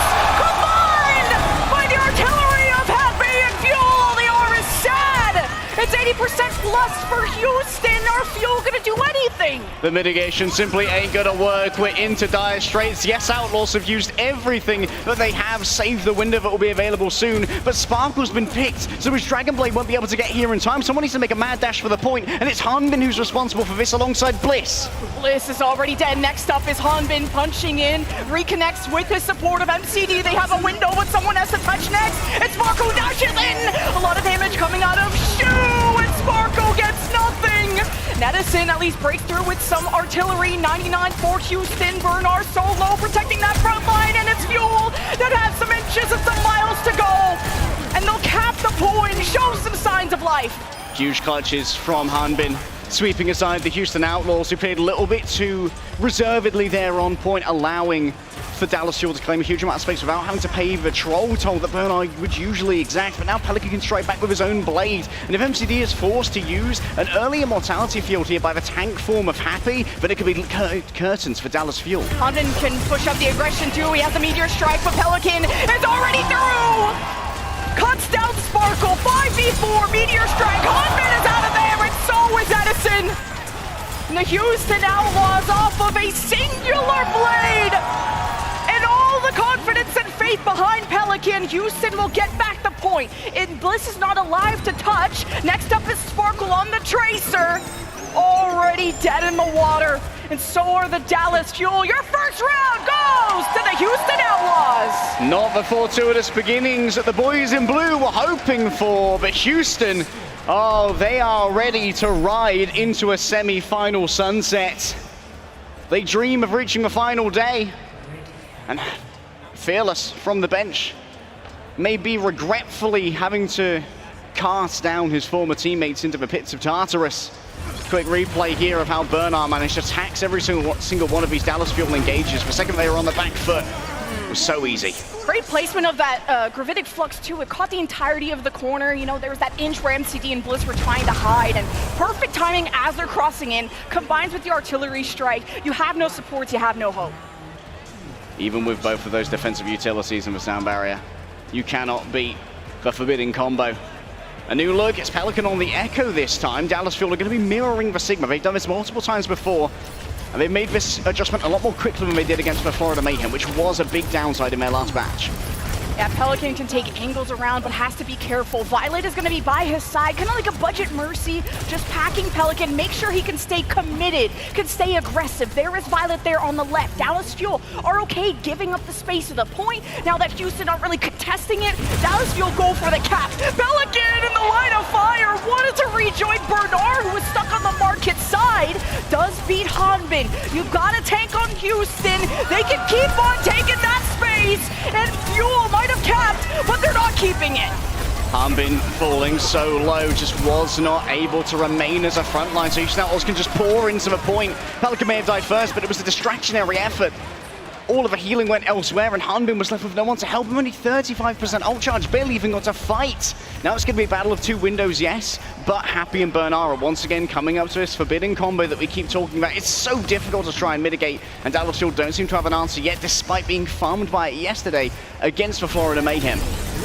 Tale of two windows, and that glass floor can come down from under Houston, but Happy just seems to be gapping the action, and when that Amp Matrix is in the face of Dallas Fuel, they weren't ready! Edison fell too early! Houston are farming them!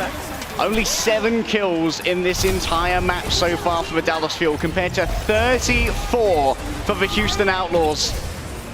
2 Sigmas, yes, but at the moment it's 2 fights really the Houston Outlaws need in order to take away our first map from the Dallas Fuel. Not even getting to use that teleport to move on to a point. Houston Outlaws simply using aggression to their advantage. And now this next engagement can be caught by Bernard if the timing's good on the Gravitic Flux. They can actually go up high. They know Houston are too close and they won't get the teleporter to the point. So Dallas Fuel are trying to surprise them. And they may get the teleporter right to the hands of Bernard. But Bliss has their back with the sound barrier. And finally the Gravitic Fluxes go! The artillery! The recipe of death comes out of the Houston Outlaws. And they still have all 4 members alive, and 72% plus. Houston are looking so good! Really cool flank there from Pelican as well. Wanted to make sure that Edison couldn't use the artillery strike for the forbidden combo, so he just dives on top of him, meaning that he can't use that ultimate to follow up on Hanbin's Gravitic Flux. Now there are no ultimates for Houston to try and defend, but what they can do is tax this income from the Dallas Fuel to make sure it's much harder to get to the point. Going to be another attempt at the TP. Teleporter, and this time they can protect themselves with the photon barrier of Sparkle. But deciding not to TP right to it, Houston rotated back to the point. They didn't walk right into their plan. Sparker so low, photon barrier splitting up the point. Houston congregating on one side, and Fuel find themselves in a pain sandwich. It's only Hanbin and Bliss alive for the final fight of Lijiang Tower, and it goes handily in the way of the Houston Outlaws. They were shown yesterday how to defeat the Dallas Fuel with a Sigma, and it seems that the Houston Outlaws were paying attention. A special mention to the stats here of Happy, twice as much damage as Edison, 11k to 5.6. Happy right now is dominating in the Bastion versus Bastion duels and being able to tee up these combos so well with the artillery strike. Makes it easy for the Houston Outlaws to sweep aside the Dallas Fuel. And it was Dallas Fuel that kind of molded this meta and convinced a lot of teams that you need to sign a Zarya and you needed to do it today. But then the meta was cracked and you have the Sigmas, the Doomfist and everything, and Houston studied up on, well, not only what beat them, but what beat the Dallas Fuel. And that Sigma of Bernard was a wall in front of the Dallas Fuel that they felt they needed to mirror with their own Sigma. Dallas Fuel brought out their own Sigma against Florida too, but on the very last map, which, well, didn't turn the series around. Yeah, a little bit of an earlier adaptation this time around, Lemon. We'll have to see if it sticks as we are going to be heading over to Hybrid next. And this, of course, is going to be the map pick of the Dallas Fuel. So do they decide to go somewhere where maybe Fearless is going to be brought in, potentially a Blizzard world where you might be more likely to see the Winston, or at the same time, King's Row is going to be the choice. And this is certainly very hospitable for the Sigma. This is where Dallas Fuel decided to go last time, of course, against the Florida Mayhem. It was not quite as successful then, but their defense looked a lot better when they finally made that swap over to the Sigma that we are all yelling at them like, you can't just keep running this Zarya. It's getting pooed on. Disgusting. Yeah, maybe this time it will be a slightly different story for the Dallas Fuel. We'll figure out how this story continues right after this break.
crank that volume, turn it way up. Get your weapon, get your blade out. Damage, then you gon' pay up. Yo, crank that volume, turn it way up. Get your weapon, get your blade out. Damage, then you gon' pay up. Yo, crank that volume, turn it way up. Get your weapon, get your blade out. Damage, then you gon' pay up. Yo, crank that volume, turn it way up. Turn it way up. Turn it way up. Crank that volume, turn it way up. Way up. The Houston Outlaws are up in the series after a good tag on Lijiang Tower, I gotta say. And I know the desk, especially Jake, he likes to hype up Houston, but this time he's right. They're looking like one of the big favorites coming into playoffs. And of course, a major part of being the favorites here is just how ironclad this backline is. You're looking at Shu on your screens right now. And in the BAP meta, who better could you ask for on your team than Shu? Look, a single death as BAP on Lijiang Tower, 11k healing done. The most iconic support play of all time might well have been Shu on Havana with a flanking window. If you want a Baptiste who understands how to use Ant Matrix, this is the guy. And it's not even the numbers about Shu, it's how he enables his team. He puts the cape on other heroes. The perfect timing of Ant Matrix, both on Control Center and here on Night Market. As soon as Dallas Fuel crossing either the main door Control Center or right here when they least expected, Ant Matrix plus Happy bursting through it, it's pure death. Just death, destruction, and everything in between. Of course, Bernard for now staying in as we go to King's Row. Houston Outlaws are expected to play a lot more of that Sigma, but we're zooming in onto Happy. What a Bastion gap that was established in that former match. Dallas Fuel, they need to know you're here, Toronto. They need the noise. They need to close up this series. So give me the energy for Dallas Fuel to come back!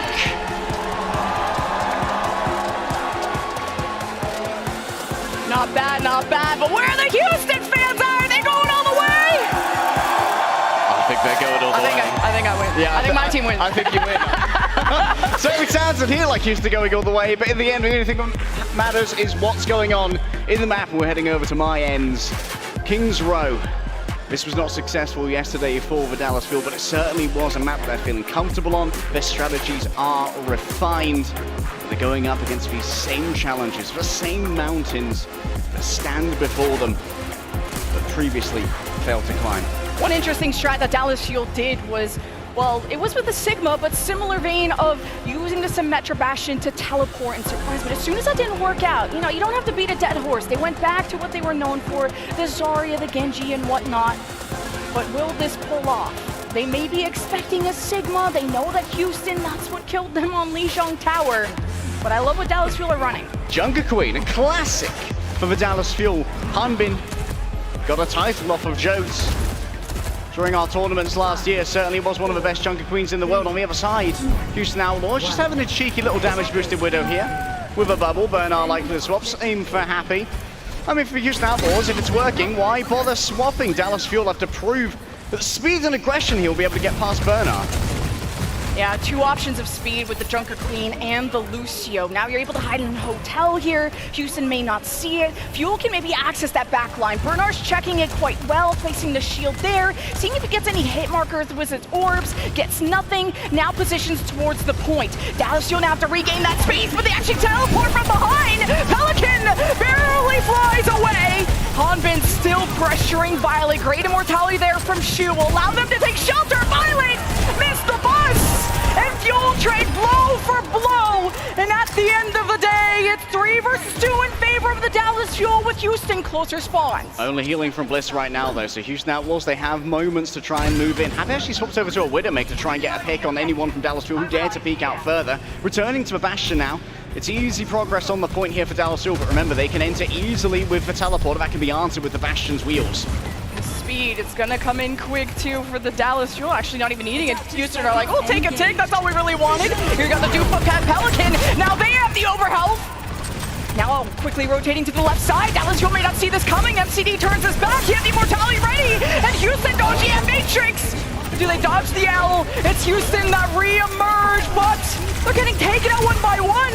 Dodge the Bastion, seems okay, and Hanbin stares at him in the eyes.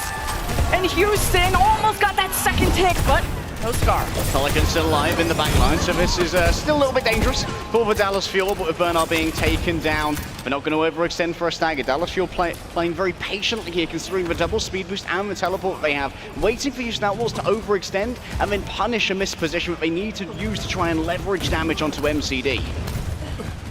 Dallas Fuel gonna start with the artillery. Just getting some people low, forcing cooldowns like Pelican's flight. He's also, Pelican's doing some good scouting, seeing where Dallas Fuel are. They could be in Hotel Houston, have to make sure their supports are counter-rotating against that. Gravitic Flux, Photon Barrier for Dallas Fuel to protect themselves. Gravitic Flux, I don't think it got anything! And Fuel, they emerge with the Rampage right through Violet! Bernard gone too! And this is the Dallas Fuel map it's looking like. Sparkle, the Photon Barrier, it was splitting the Gravitic Flux down the middle. It stopped MCD from being affected by the Flux. Amazing positioning from the Dallas Fuel. Now there's only a minute and 20 seconds left. Pelican's been staggered. Wasn't able to pop the duplicate, or felt like it wasn't going to be necessary in that case. And now Dallas Fuel are rotating ults again over to yet another amplification matrix. Violet's going to be a problem though. With this rally, he can interrupt Hanbin's axe. Yeah, the Zam Matrix come out, the teleport from Sparkle with Dallas Fuel to try and surprise the Houston Outlaws. Pelican copies the Bastion, and there's none on the other side, and the rally keeps Houston Outlaws anchored into this. The Dallas Fuel walked into their own demise, and the Houston Outlaws will cap. High IQ copy there from Pelican. Just press shift and just tear through Edison and Hanbin. It's difficult to miss a Bastion when he's in wheels mode, but there's plenty of mitigation that Houston Outlaws had ready for that. You're usually going to win those fights when a kinetic grasp is on the table. And while the Houston Outlaws have taken their time, they now have momentum on their side and can start moving forward. Dallas Fuel, they slink around in the alleys, waiting for anyone to try and overextend themselves. Remember that Bernard doesn't have much in the way of escapability. If he gets caught out, it has to be an ammo field to save him.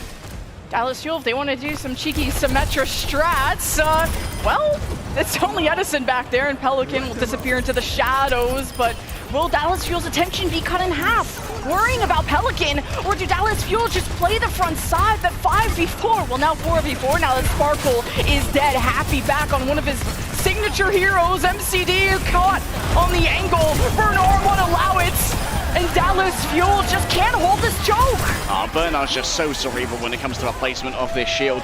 Just cutting off Edison from being able to be effective on those off angles alongside Han, but of course blowing up that teleporter for Pelican also meant that it took Edison far too long to return to that fight as well. There's no more combo for the Houston Outlaws with the Gravitic Flux, but of course happy with the overclock, can shoot people while they're suspended in the air, and that may prove just as deadly. Houston Outlaws, last fight for point B. Gravitic Flux, no barrier, just an immortality. How much do Houston want to invest? They have to go all the way, and they're at a slight timing disadvantage with how long it took to get the point, get the ball rolling. Dallas Fuel trying to push them away with the Matrix. Good grasp there by Bernard. He rounds the corner. Good rearguard motion from Bernard. This is going to mean that Houston Outlaws can come back in full bore if they so wish. Remember that Bernard can, of course, float up to the high ground using that Gravitic Flux as well. There's the Rampage. It's 3! Hanbin's in deep. He's smelling Christmas presents, and Hoppy's trying to fire back as best as they can. It's a 4v4. And Houston have a copy of a Junker Queen. Pelican's gone for that now a second time. The overhelp, the speed allows for Houston to maybe take that aggression and send it back. Dallas Fuel now firing with the artillery, gets Bernard low, and Pelican's trying his best to protect them and make sure Dallas Fuel thinks twice. Photon Barrier to allow Dallas Fuel to safely move forward where they have Houston Outlaws spread it too, and the Amp Matrix from Shield makes Dallas Fuel hesitate. It does make them hesitate and back off, but Houston Outlaws now have used up all of their ultimates. They need to do this via mechanics alone. They've got the cart really close, so that means Hanbin has to move forward, put himself in the way of danger. 76 centimeters remaining. MCD has another Amp Matrix, and the Sound Bear. Dallas Fuel ain't going anywhere, and Bernard going back to heaven. Houston Outlaws can't keep this going, and there's less than 30 seconds left for Houston to get point B, and they were just 1 meter away. MCD gets his hero moment, coming in just in time with that Amp Matrix. And of course, now it could come down to Pelican once again with the Bastion copy. This is what claimed first point when they were in dire straits. Touching the point's actually going to be real difficult here. Pelican might have to use his entire flight and might get interrupted on the way. If he copies a slow character, he won't be able to touch. They're going to have to make a dash. Couple more seconds. Pelican is there, the dupe, the second life. He's on Bastion. Dallas Fuel, how do they mitigate this damage? Someone has to touch it, Bernard! is dead, but re-sparks that overtime wick, and the artillery on the match! Pelican saves the day! Second verse, same as the first. Another copy, another bastion, another point for the Houston Outlaws, and 1 minute 30 added to the time bank. Pelican again and again grabs this lobby by the reins and demands success for the Houston Outlaws. The Dallas Fuel, though, they're coming up on plenty of resources to stop this one cold. Bernard and Happy once again have the opportunity to combine their ultimates. But remember, last time, that Gravitic Flux was mitigated by the Photon Barrier. The 4-man ante that Violet just threw, and it's going to be about who gets their ultimates first, who pulls the trigger. It's Hanbin on top of Violet! Couldn't get the rampage! Happy turns and burns! Photon Barrier may protect Edison, but only for a second. Gravitic Flux from Bernard does a good job for Houston, who are lacking in heals, but can depend on Happy. But Sparkers killed two or maybe three, and Fuel somehow turned this around. Pelican fell for the turret trap. They're all set up on the floor of that high ground, so the second he flies up, there are 4 beams in his face, just instantly burning him down. It was a huge kill from Happy onto Hanbin to mitigate that rampage, but now they have to deal with the artillery strike. Violet's going to be the primary target here, already got pulled forward by a knife. Artillery from Edison. Violet is dead, and it's a one-man advantage for the Dallas Fuel. Edison needs help. Bernard, good coverage. Hanbin, the bulldozer, sees Pelican over in Mega, and that'll be a stagger in favor of the Dallas Fuel, and Houston Outlaws can't keep going. The road ends short of C. Houston Outlaws clutch up 2 points, but can't find the third. What a cerebral bit of baiting from Sparkle, setting up that triple turret on the top. Not your usual play, but knows that Pelican is the only one who can try and challenge that. It demands the attention of the Echo. And also, that Photon Barrier in the middle of that fight gave MCD so much room to try and duel. It also protected Edison when he's lifted up in the air by the Gravitic Flux from just being instantly evaporated by Happy. The crowd is certainly feeling that there is a chance for this to turn around. Here's a look at Sparkle. This was the 2 or 3K he got during the midst of chaos. He teleports up against Shu. This guy knows no fear. I mean, Hanbin's like rampaging super deep too. Dallas, you'll know that they can't hesitate. And dealing with Pelican with the turrets too. Pelican walked into a trap. Uncanny. He's in his head. Sparkle knows exactly what Pelican needs to do. There was demand, and Pelican was happy to meet it. Let's quick look at the stats of Pelican. 5 final blows, but of course, those 13 duplicates. Yeah, those duplicate kills are when Pelican really earns his paycheck. Those 2 Bastion duplicates earning point A and point B by themselves. And not only that, he touched the car at the final moment too. Just the awareness. The game knowledge that Pelican has. Junker Queen, Bastion, what does the team need? He will fill the gap. Dallas, you'll head out the gates with the Junker Queen teleporter play. Houston have Pelican on off angle. The rest of Houston pretty stacked on top of each other. The ante doesn't hit Fuel. They surge towards Bernard, who uses the grasp. He's about half health, and Pelican didn't get enough attention. Separated away from the flock.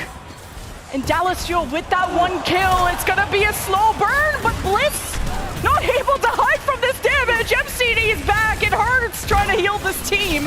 And Dallas Fuel are a little bit stuck, but they haven't given up that high ground. MCD simply can't get the LOS. Well played, sticking it. Oh, where did they come from? They have no idea.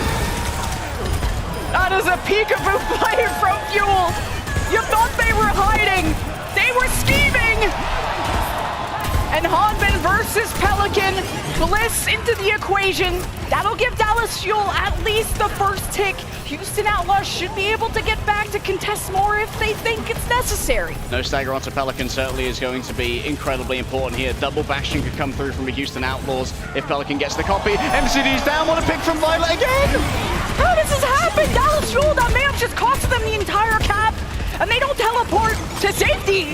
They teleport behind Houston.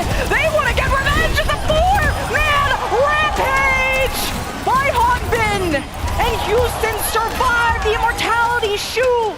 the composure that Houston have. They got the point back. Violet survives by the skin of his teeth, and now Outlaws are loaded for bear. A nano boost, an amplification matrix, and a gravitic flux. And you bet that nano boost is likely going to be placed in a more reactive circumstance where you just used it to try and save someone from a Dallas Fuel TP aggression. Dallas Fuel have 2 minutes. Time bank cut in half. Nano looking like towards Pelican. He wants to dive bomb that backline. The photon barrier is an unlucky timing though. Pelican barely getting any healing past the barrier. He gets the Nano in time, and Dallas Fuel escape. MCD left behind! And that is a bulk of the healing gone. Bliss didn't want to pull the trigger on the sound barrier. Even just 1 kill onto Houston. They have farther spawns than Fuel do, but Fuel just can't seem to catch them off guard. Oh, Bernard just does so much damage. 10 final blows for him, the second most on his team, and he's still holding on to this Gravitic Flux as well. Remember, the Gravitic Flux here is going to be super important when you play between multiple high grounds, because if Dallas Fuel TP up high, you can float over there and help that, as well as just dragging everyone up into these immobile positions. Artillery and Houston are all in a corner. Is this going to force them into a different position? No, it locks them into the fight. Dallas Fuel push from the front. Happy pulled in with the Gravitic Flux from Bernard. Sees the Dallas Fuel when they wanted to follow up on that. And the longer this fight goes for Fuel, the more unhealthy that they get. And Bliss is impatient. Pops the sound here. Pelican copies the Joker Queen to keep himself alive. The Matrix stares down Bernard. He continues to live. And Dallas Fuel slowly but surely burn down as Sparkle's DPS grows. But Houston never give up. Bernard just continues to live. He just continues to rain over Dallas Fuel. They can't get rid of a new member of the Houston Outlaws. We came to fight our buddy Fearless, but Bernard do be farming him. Sparkle got as well. Bernard's just tearing them apart. It's just Edison and Bliss from Fuel onto the point, and Bernard's not letting that final tick go through. It's 84%, 13 seconds left. Is this going to be match point for Houston with a full hold on Kings Row? Dallas Fuel have a rampage to depend on, and Hanbin still has to build that up. And he's staring down the barrel of Violet and Shu, and the Matrix plus the Bastion. That is not something Fuel wanted! Any of! And someone has to touch! No one is there! Houston Outlaws, match point! By the heroics of Bernard on first point again and again. This man's a guerrilla warrior! Simply slipping around, he's stealthy as a Sigma. Man don't have footsteps, he do be floating, but you can't smell those toes coming. Damn. I would not want to smell those toes. And the rampage inches past the point. That could have been what got them space. That could have been what, every time Dallas Fuel looked like they're winning the fight, Houston turned it around, and I can't believe that was a full hold. It's a battle for Texas, but this is a slugfest. A slugfest or a slaughter at the abattoir. Right now, it is looking real solid for the Houston Outlaws. I am in awe of what Bernard has brought to his team. He hasn't had that much time to really integrate, but his game sense, unbelievable. That's why Florida's team get Coach of the Year, because Houston did some studying. This Sigma, this Bernard guy that they signed, man, he's worth every dollar. Bring it. Yeah, Florida's Coach of the Year, right? And Bernard on this Sigma, being taught this Sigma and being able to counter Dallas Fuel, who at least brought out a Joker Queen. They're not too stubborn to be on that Zarya. And you thought that the speed, the aggression of Dallas Fuel just to overwhelm Bernard was gonna be enough, but it isn't. At times it is. I mean, I'm just continually amazed by the ability of every member of Houston Outlaws to simply take a match into their hands and go, you know what, I win this. It was Pelican twice in a row with those Bastion copies. On Lijiang Tower, it was all about Happy being able to dominate. And on first point of Kings Row, Bernard again and again and again. Just so proficient with these hyperspheres. Look at how he's eating the heals coming in there from MCD as well to make sure that MCD has to get even closer in order to exert his healing pressure and try and keep his teammates up. The game sense is unparalleled. Yesterday, Dallas Fuel chose Surasa against Florida. Didn't work out for them, but it's a map that they're most confident in. Confidence has to be what carries them through, because they're all out of mulligans. They're all out of second chances. Dallas Fuel, your reigning champions, stand on the edge of oblivion. Will they be consigned to doom? Find out right after this.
feels like Surasa are just defaulting through that far too quickly. 2 uses left to Ungodly connection there with the Rampage. And Harbin, he's come up with the goods again. And Fielder goes down. It's going to be a Sal Barry ready for 4-1. Michael's down. Went 3. The Dallas Fuel Overwatch League champions. Texas showdown may be ending very soon. It is match point for the Houston Outlaws. We're going to Surasa next, Dallas Fuel's choice, who have gone to the Junker Queen to try and counter that Sigma composition, the one that Florida told everybody seemed to be the meta to be, the one to beat Fuel with. And one of the man who's the architects of the Dallas Fuel's demise, the slayer of the reigning kings, Bernard, the newest addition to this team. Of course, a part of many teams in Overwatch League history, including both the London Spitfire and others. His Sigma on King's Row, look at that damage. But critically, just surviving and being able to partition these fights with his shield has made so many unfair fights for members of the Dallas Fuel that simply can't be recovered from. He's such a clutch lord. Like, the way that Dallas Fuel would want to engage, Bernard pops grab Flux, and then Dallas Fuel can't move. You cannot get even to this back line without Bernard knowing about it. The way he was spy checking Hotel, using orbs and hit markers to know where Fuel were at all times, stacking on top of his team as the best bodyguard a man can buy. And we only saw Bernard on like, what, one map, and you just weren't sure how much you were gonna see him low-key. We were like stirring the fearless Hanbin pot, but I'm so stoked to see Bernard on the biggest stage of them all. Yeah, adaptation here, king for the Outlaws. They watched the match yesterday and saw Dallas Fuel get smacked around by someone. Obviously, be like, hey, we bought a Sigma player. We can do that. Easy. Surasa, same again here for the Dallas Fuel, but hoping it isn't a similar ending to their last series. It would be an ignominious defeat for the reigning champions to go out 3-0 in a battle for Texas against their longest time rivals. Houston Outlaws, meanwhile, they want every little ounce of confidence they can possibly muster, potentially heading into the semi-finals and maybe finally claiming some true glory for this franchise. Fuel stick to their guns, the Symmetra teleporter with Sparkle leading that charge. And the win condition behind this, can you catch Houston lacking? Can you catch him looking the other way? And get to those supports before Shu pops immortality. But the doors are about to open. The Houston Outlaws on match point. Do the Dallas Fuel extend the series? We'll find out right now. A speed boost, a commanding shout and a teleporter. Speed, violence, and momentum are the name of the game, the mantra for the Dallas Fuel. But Houston Outlaws have been very eager thus far to meet it. They've got plenty of disengagement mechanics, especially with Happy having moved over onto the Sojourn, no longer feeling immobile on the Bastion. Instead, the ability to move away at a moment's notice could be important here for the Houston Outlaws.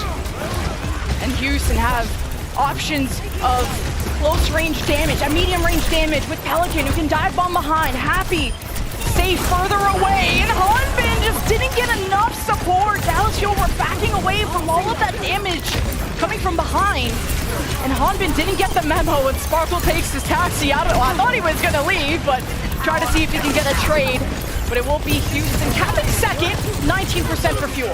One of the things we know about Dallas Fuel's previous Zaya competition is they put a lot of resources into Edison, and that's why Pelican's Echo is so good. It's really easy to hit those tri-shots and those stickies onto the Bastion. That forces out MCD to use his healing and his immortality field to keep that Bastion or the Symmetra alive, and then Bernard can simply put his shield behind Hanbin and block off that healing that can come from MCD, who's had to peel back for the DPS. Dallas Fuel have an engaged composition. They cannot hesitate. The poke of Houston is stronger with the Sojourn, and especially Pelican, who can burn down that Junker Queen with the focusing beam, and then you can't discount what Shu can do on the BAP. No, sir. Dallas Fuel in the M-Matrix, they can't even go to the door. Sparkle put himself in danger to place the teleporter. The M-Matrix there by MCD as Edison tried to take advantage. Was able to burn down Violet, but is also staring down the barrel of another Amp-Matrix there placed by Shu. It's 80% plus, last fight for Houston. Time's on out, Bernard ready to go with a Gravitic Flux. Happy's first to strike with the overclock. They can't peek this. And someone has to touch soon. You see Blizz is trying different doors, and Houston have all of them covered. Dallas Fuel uses sound barrier to engage. One last touch by Blizz, finds Dallas Fuel, another fight! And Edison pulled into the line of fire, but somehow Fuel at close range with the axe. Houston Outlaws are removed by force, and they forgot about Happy, but Dallas Fuel are now missing a lot of healing, and you're seeing them suffer because of it. Pelican's just invisible. He's done himself a deathly halo. No one can witness Viseko. Extra support. He managed to get 3 damage and a kill onto MCD, and then the same here onto the rest of the Dallas Fuel. Touching here might be possible, but it's at best superfluous. Dallas Fuel have to go next. Dallas Fuel just don't have a lot of options. They don't have Edison is a glass cannon. Yes, he can maybe deal with Pelican, but has he had the space to? No! As soon as they go through the door, there's an Amp Matrix in their face. There's Bernard stepping up with a shield. Pelican knows when to hide when Edison is in turret form. Now we go to the second point with Houston up.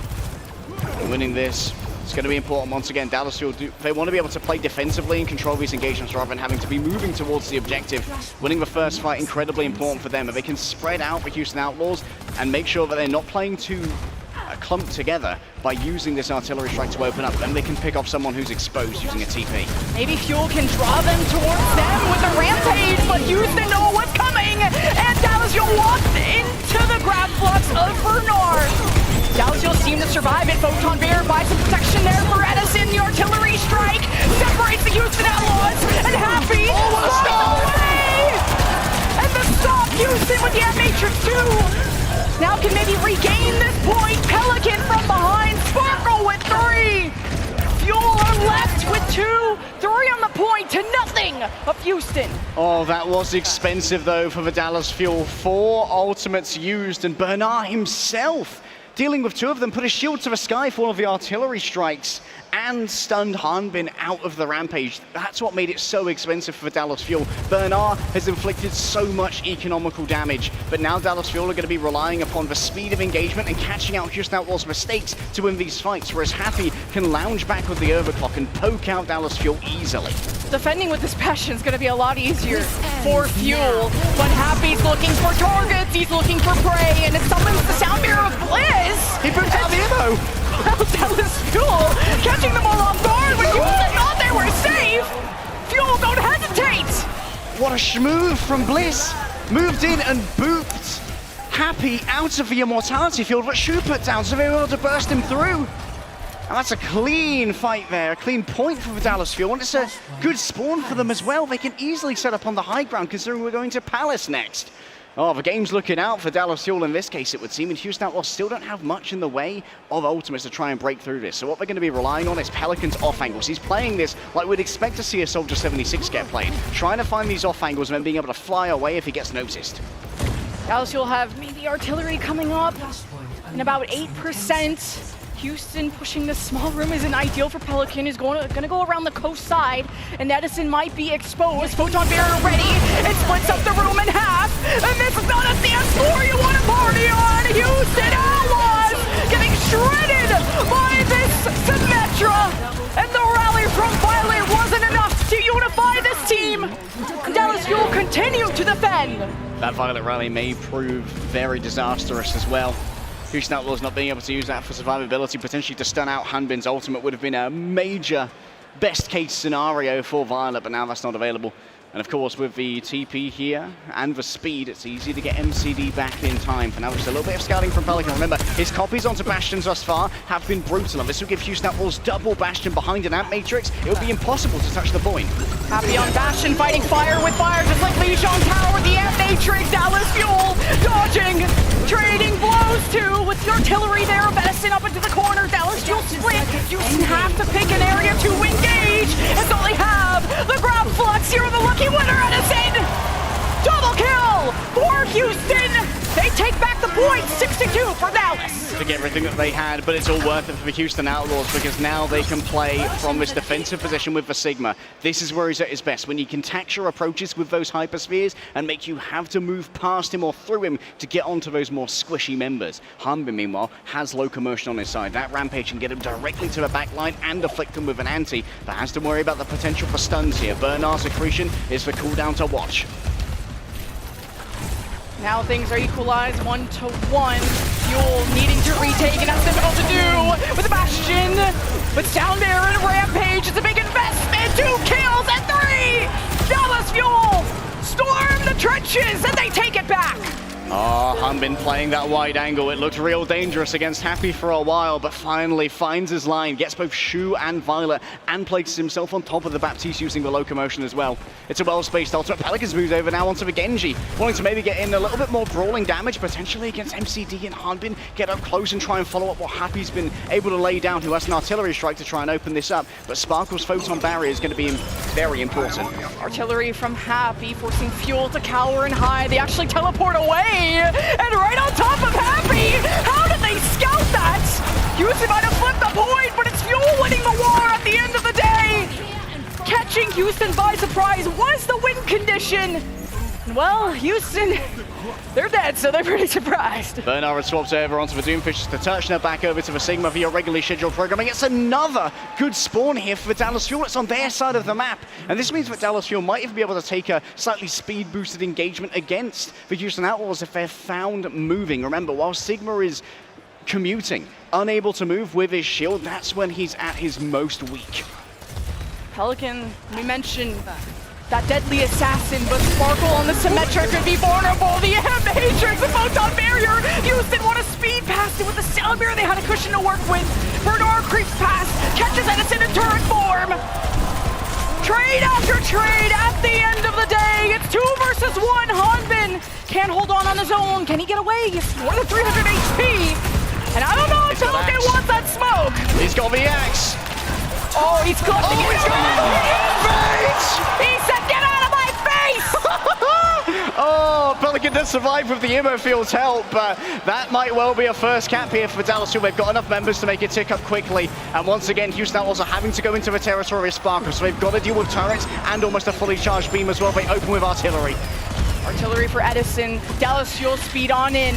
There's Happy in turret form, so Dallas Fuel respect that. They go back to safety, and they don't have their teleporter, guys. Sparkle is dead. Dallas Fuel trying to regenerate their health, and they don't even want to take the fight. They don't want to give an inch to Houston. That does mean Pelican doesn't have to use the Blaze here. For now, we'll simply be able to scout out for Dallas Fuel positions. Remember that you can be TP'd upon up here. The Pelican might even be enthralled by that potential for a TP, able to slash through multiple people as they go through there. Might be too tempting to try and stop happening. Dallas Fuel instead make a more calm commute towards the point, hoping to get Bernard into close range where the Junker Queen can thrive. Does Pelican get the blade off before Bliss gets Sound Barrier? And when does that trigger get rolled? Houston eating a lot of damage there from the Bastion nades of Edison. Here's the Dragonfly Bliss! Caught as soon as he had the Sound Barrier. He couldn't pop it in time. And Houston take the fight off of just a second difference, a 1% ultimate difference. Houston, hold on. Hanbin doing his best there to get away. What Dallas Fuel are doing right now is taking 4 members on the TP and leaving Bliss behind. And Bliss comes around the back and boops people into the TP of Dallas Fuel while they're trying to disengage. Didn't work out that time, but now Happy gets the bird's eye view using the artillery. Bernard can slave us down with a flux. Houston send us into a 0.5 here of Surasa. The Gravitic Flux countered by the Sound Barrier Bliss. The artillery strikes again. Fuel down by 2, and there's no chance they turn this around. We go to the final point of Surasa. Are Houston going to top 4, or to Fuel extend their lives? One flashpoint to rule them all. It's going to be the pallet. It's a good spawn for the Houston Outlaws. It's the only one that's remaining. The battle for Texas could come down to this point and this point only. Remember that for both of these teams, winning the first fight is of utmost importance. It's going to be a battle of 2 amplification matrices, but the Rampage could make all the difference. It's what Hanbin's used before to get the first cap. Houston are at the point first. How does this Symmetra of Sparkle get Dallas Fuel into position of success? And Houston protecting their golden egg here of Happy. The anti from the Rampage of Hanbin only slows Houston, and Bliss has to get involved. Since distracting Houston one by one. Fuel retake the point. MCD went on a big flank there and managed to get the amplification matrix behind them. They were all hiding from Edison and it meant that MCD could do double damage from behind. Bliss is one of the most bloodthirsty main supports we've had all year. And this is for time to be picking up those frags. MCD is going to be taxied back, but Houston Outlaws have plenty of tools to try and retake this. Of course, they can control the point here with the amplification matrix. Keeping a touch on there is going to be difficult for the Dallas Fuel, but they can answer with a photon barrier. The teleport is used early from Sparkle, and that wall is very far forward, so Houston can just walk past it if they really want to. They don't know what's waiting for them. Fuel are trying to hide, see if they can rotate quickly. They got two options of speed. One teleporter right at the front. Just a bit of a bait. Houston all at half health. Dallas Fuel smell blood in the water. And it's Houston that took the point back. Two Happy kills, three! Fuel left our backline unattended. Hodman heads the other way. If you're happy and you know it, kill some Fuel apparently. Big plays from the Bastion, and Hanbin was simply isolated on an off angle because he got caught out during that photon barrier. Couldn't cross in front of the amplification matrix of Happy behind it. And remember, a 2 versus 1 was very palatable for Pelican and Violet. And now Houston Outlaws have 4 ultimates to try and defend this. Dallas Fuel are in dire straits. Wait, while this artillery is going on, Houston are engaging. It's a sound barrier plus the blade against the sound barrier of Bliss. Immortalities buying both teams a few more seconds. Here's the fire back from Happy's artillery this time. Sparkle's so low! He's playing check-in with bombs! And Dallas Fuel seem to have escaped. Houston Outlaws, they've taxed enough time. But Gravitic Flux, touching's going to become an issue here. MCD is surely going to die. He got that immortality at the last second that was used at the start of the fight. It's 4 versus 4. The Matrix, the Rampage, they can't charge! Houston have done it! Surasa is theirs, and so is the series. The Battle of Texas lights up in green. Houston are top 4. Semi-finals bound, the Houston Outlaws, the reigning champions, slain by their longest term rivals here. Sullen faces for the side of the Dallas Fuel. And Houston, with an abundance of caution, wants to keep themselves healthy and ready. We're going in for the hugs, going in for the respect. They might have been in different regions, but these are brothers in arms. And Houston did it without Fearless. They did it with their new signing. That 30-day contract goes burr. Houston Outlaws with a sweep. But it didn't come without a cost. That was 0.5 of Surasa. When Fuel started to download them, you thought that the speed, the aggression, the creativity behind the teleporter was going to be enough to get to that backline of Houston Outlaws. They knew they couldn't match up against Bernard. They had to go around that pillar. The Houston Outlaws showing the tactical depth that they have within this roster, the strategic brilliance of taking those early fights and allowing for this pressure to come out. And you know who's often delivering that pressure? Coming from the off angles. Your player of the match is the one and only Pelican, clutching up on King's Row with the Bastion copies, but starting it all off on Lijiang Tower. He soars and he roars, and to best, one of the best Genjis of APAC, of Sparkle, to shine as bright as Pelican did.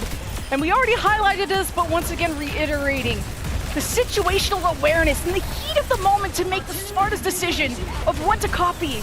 Yes, the Bastion, the lineup of knowing exactly where Dallas Fuel were going to escape in like a 0.2 seconds. And then also copying the Junker Queen if he was left on his own and needed to sustain, if his team needed some utility to engage, Pelican had all the answers.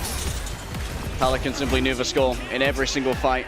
I talked about Bernard's game sense, but Pelican, second to none, and his timing, absolutely perfect. Let's go look at his Surasa stats, of course, on all heroes. 29% of a team's damage, that's nothing to be laughed at when you've got a Bastion also pumping out damage into a Junker Queen who's got no mitigation. Pelican just left unharmed when you thought that bird in the sky was gonna get sniped down eventually by Edison, by something. Pelican, you can leave him on his own, he's gonna do the work, and he was a menace. I think all of Houston Outlaws deserve a huge amount of commendation for their performance here today. Unfathomable strategic depth. Like, they looked at what the Florida Mayhem did and said, we're going to do that, and we're going to make sure that when things start to get a little bit faster with Dallas Fuel, that we're able to try and counter that out. Sometimes they had to make huge investments of ultimates, but it paid off from using 4 ultimates just to get that position. So it made sure that Dallas Fuel had to use things like their amp it up and their teleporter just to get into the fight rather than using the mid-fight complications like they'd prefer. Well, Dallas Fuel made their mark in APAC, rising to the top, adapting, overcoming, and yes, not winning the Battle of Texas, but having at least a role star, a true star on their team of Hanbin. But Houston Outlaws, the desk were right about how scary this team looks. You could be looking at one of our grand finalists because they made quick work of their rivals. Yeah, it was quick work for the Houston Outlaws, so it's a pretty quick day here. And that means that we've got winning moments to share, and the desk can go over all of them. We'll see you later. 여기 싸움이 이기면 이기는 거야. 정리하나 못 잡아. 안돼 나가지 마. 빼자. 내 거 윈도우로 하자. 여기서 하자. 여기서 시그마 공해 오케이 시그마 공 먼저 해봐. 길게 나와. 야 뒤 겐제필 루신 빼. 드론 뺐어. 가야 돼. 겐지하면 이기잖아. Houston Outlaws get to celebrate because they got to punch their ticket into the semifinals. Welcome back to the desk one more time as we break down the action of the day. The battle for Texas concludes and the Houston Outlaws are coming out on top. How did they get it done? Johnny, you're an unbeliever. You were bleeding blue today, and bleeding you did. What went wrong for you? Me and cooking a bit too hard. Never happens, right? It was pretty one-sided start to finish for the Houston Outlaws. And, you know, me and Jake, we've been talking about this pretty much throughout the playoffs now, that we like the integration of Bernard, actually, because it's going to help them massively as they face off against the Florida Mayhem, perhaps, later on here in this tournament. You know, get the Hangzhou Spark now waiting in the semifinals. But really, it does feel like if you want to win the championship this year, this composition right here with the Bastion, the Echo, the Sigma, you're going to need to play this, right? And then we'll see what happens. But Houston Outlaws coming out with this composition, looking really confident, that is a really good sign for me. And again, we've talked endlessly about the mechanical skill on this roster. You know, the backline especially got Violet and Shu in there, and they're so flexible as well. Violet swapping over to the Ana right here to counter Hanbin's Jungle Queen.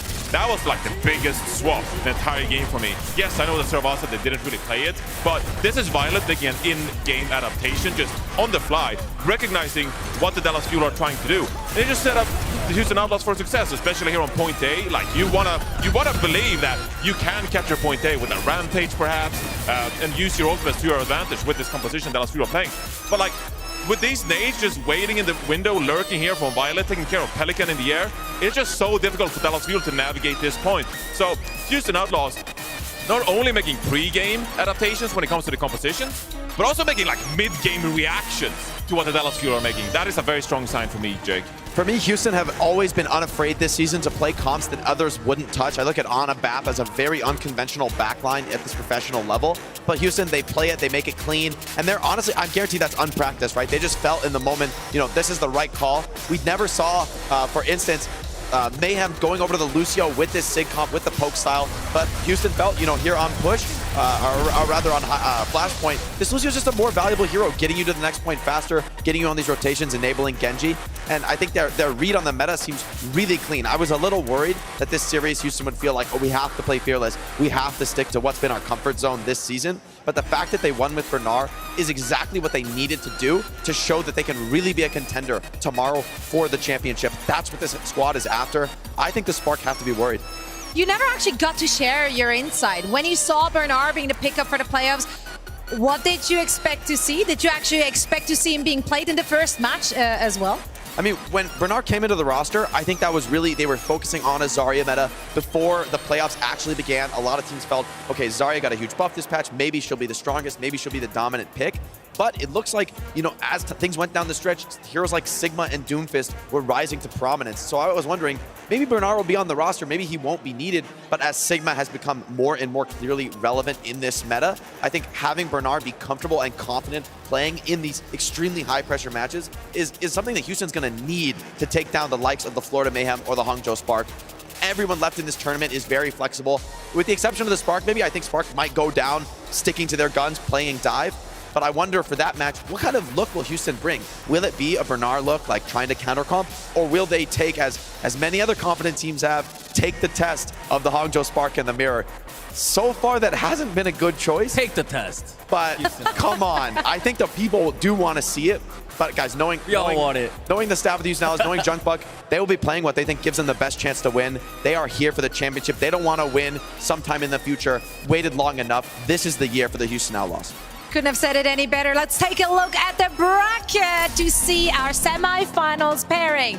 Hangzhou Spark will be going up against the Houston Outlaws, and on the other side we're going to see the Florida Mayhem battling it out against the Boston Uprising. Fantastic matchups. Honestly, this is going to be coin flips for your predictions. Do you see a clear favorite out of those teams today? I think the Florida Mayhem is definitely the favorite because they've looked so dominant in their group, like the way they treated the Houston Outlaws, the Dallas Fuel, right? I think Florida Mayhem, with their versatility and their roster, they are the favorite, but I'm really looking forward to that Boston Uprising matchup because honestly, we haven't really seen that much from the Boston Uprising. We've seen them beat London Spitfire twice and match Hangzhou Spark in a Winston mirror. The Sigma, are we going to see any of that? Are we going to see more Doomfist? We know what Smurf is capable of, but I feel like we haven't truly seen what Boston Uprising will bring to the table here in the semis. I got a spicy pred for you guys. A spicy read on the meta. What is it? Is that that's going to be a Rhine mirror in the Boston versus Florida? I think they will play Rhine mirror. Why do you say that? I think funnily enough, despite losing London Spitfire, I think their legacy has been rebuilt in this playoff because I think they actually, I'm not even kidding, I think they showed all the other teams that there's spots you need to play Rhine.